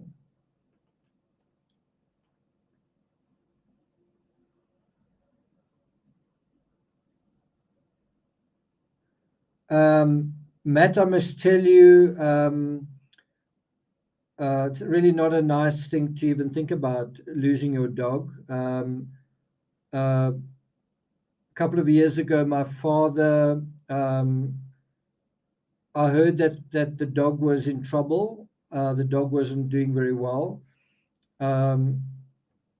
His name was Ted. It was like a Labrador, and I actually went to visit my father to kind of say goodbye to the dog, and not knowing that the day that I went there, that they decided that they were going to put him down.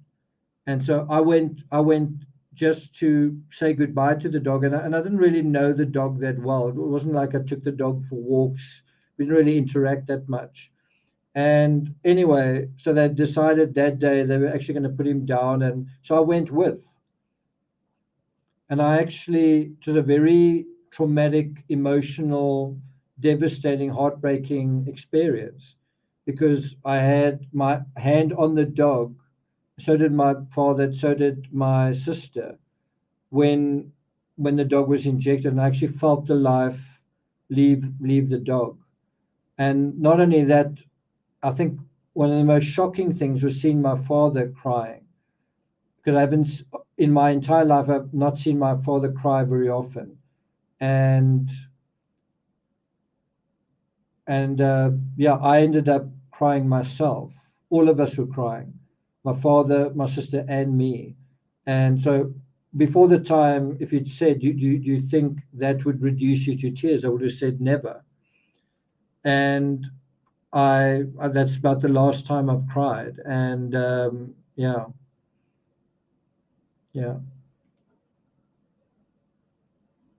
Where the Wind Blows says, beyond the upper field is a farm and rental cabins, and the road ends there. Yeah.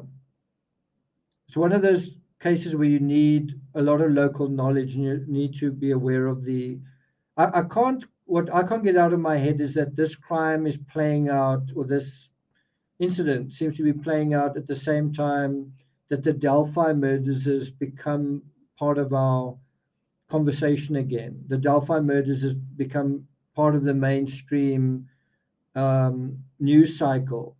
And it's a similar situation. Park, instead of a bridge, a bench, roads coming from this side and that side, just makes you wonder.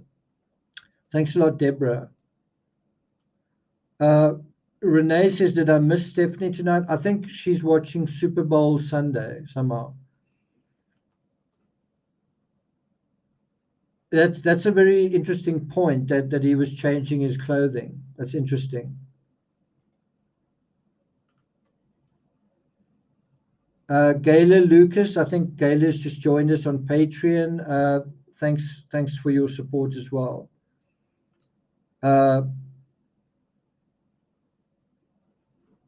Yeah, it definitely is traumatizing. Dover says, I will cry over dogs' deaths much easier than people's deaths. That to me, I think, is the worst part about getting a dog, is I think that is a real bond that can be very heartbreaking.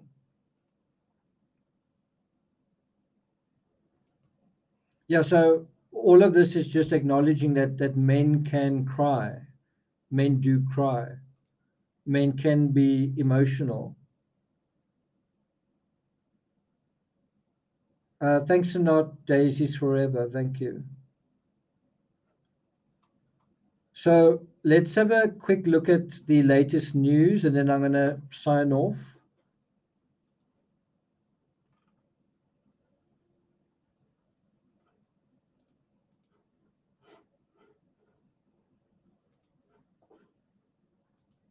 So Manchester Evening News, it refers to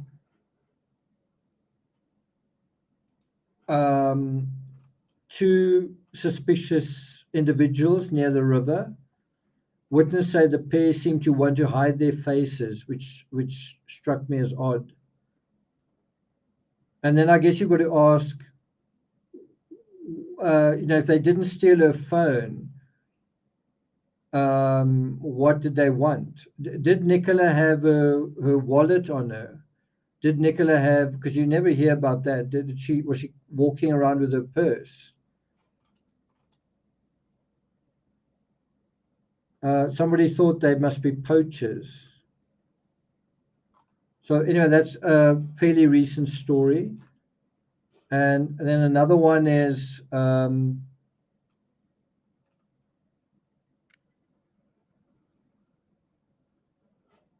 this one from the Daily Mail.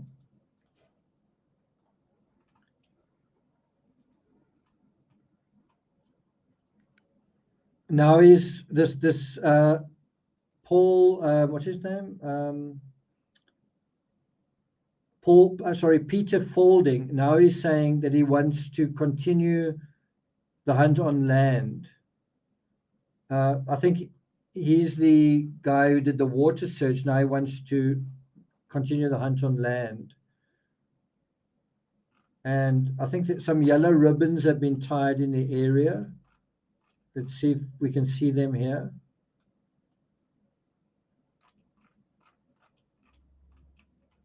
So that's kind of been what they've been doing, tying yellow ribbons.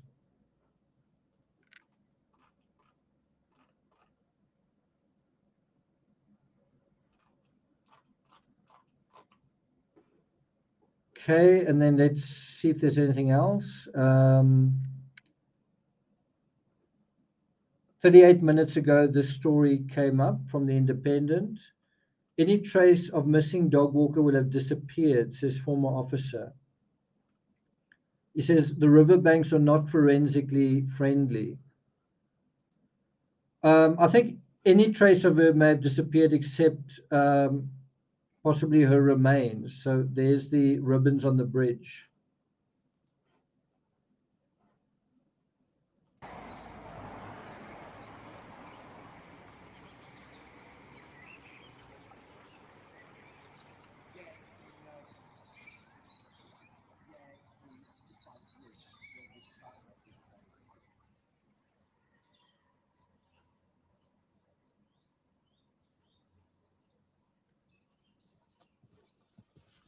Morning.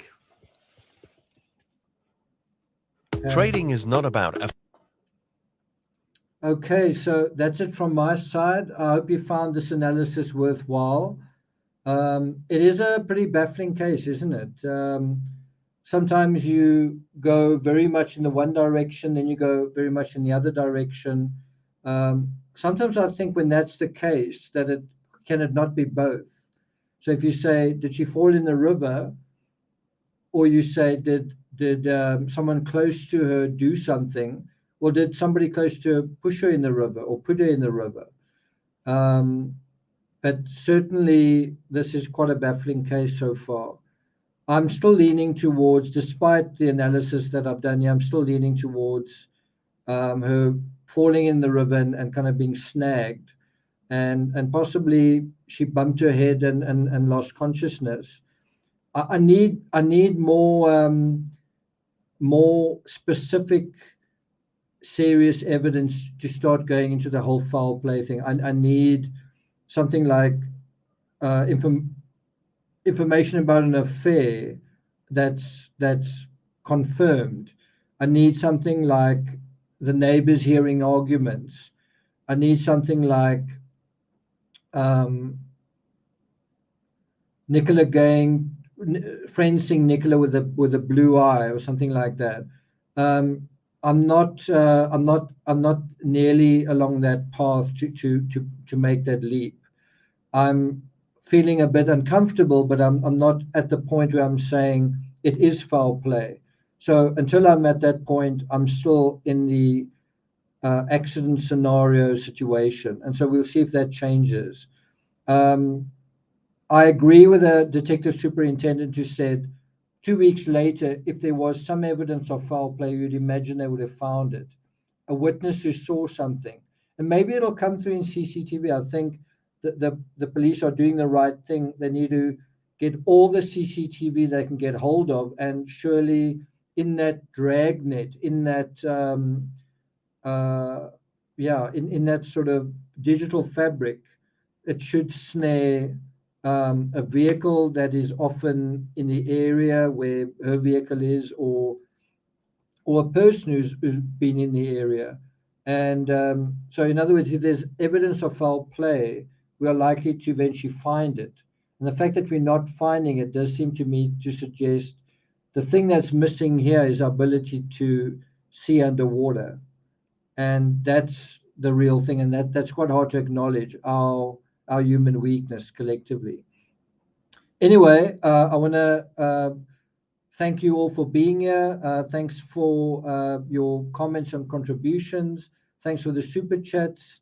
Welcome to all the new subscribers, mods and members. Not mods. Well, there is one or two mods that's fairly new here, but thanks, mods, for keeping everything kosher.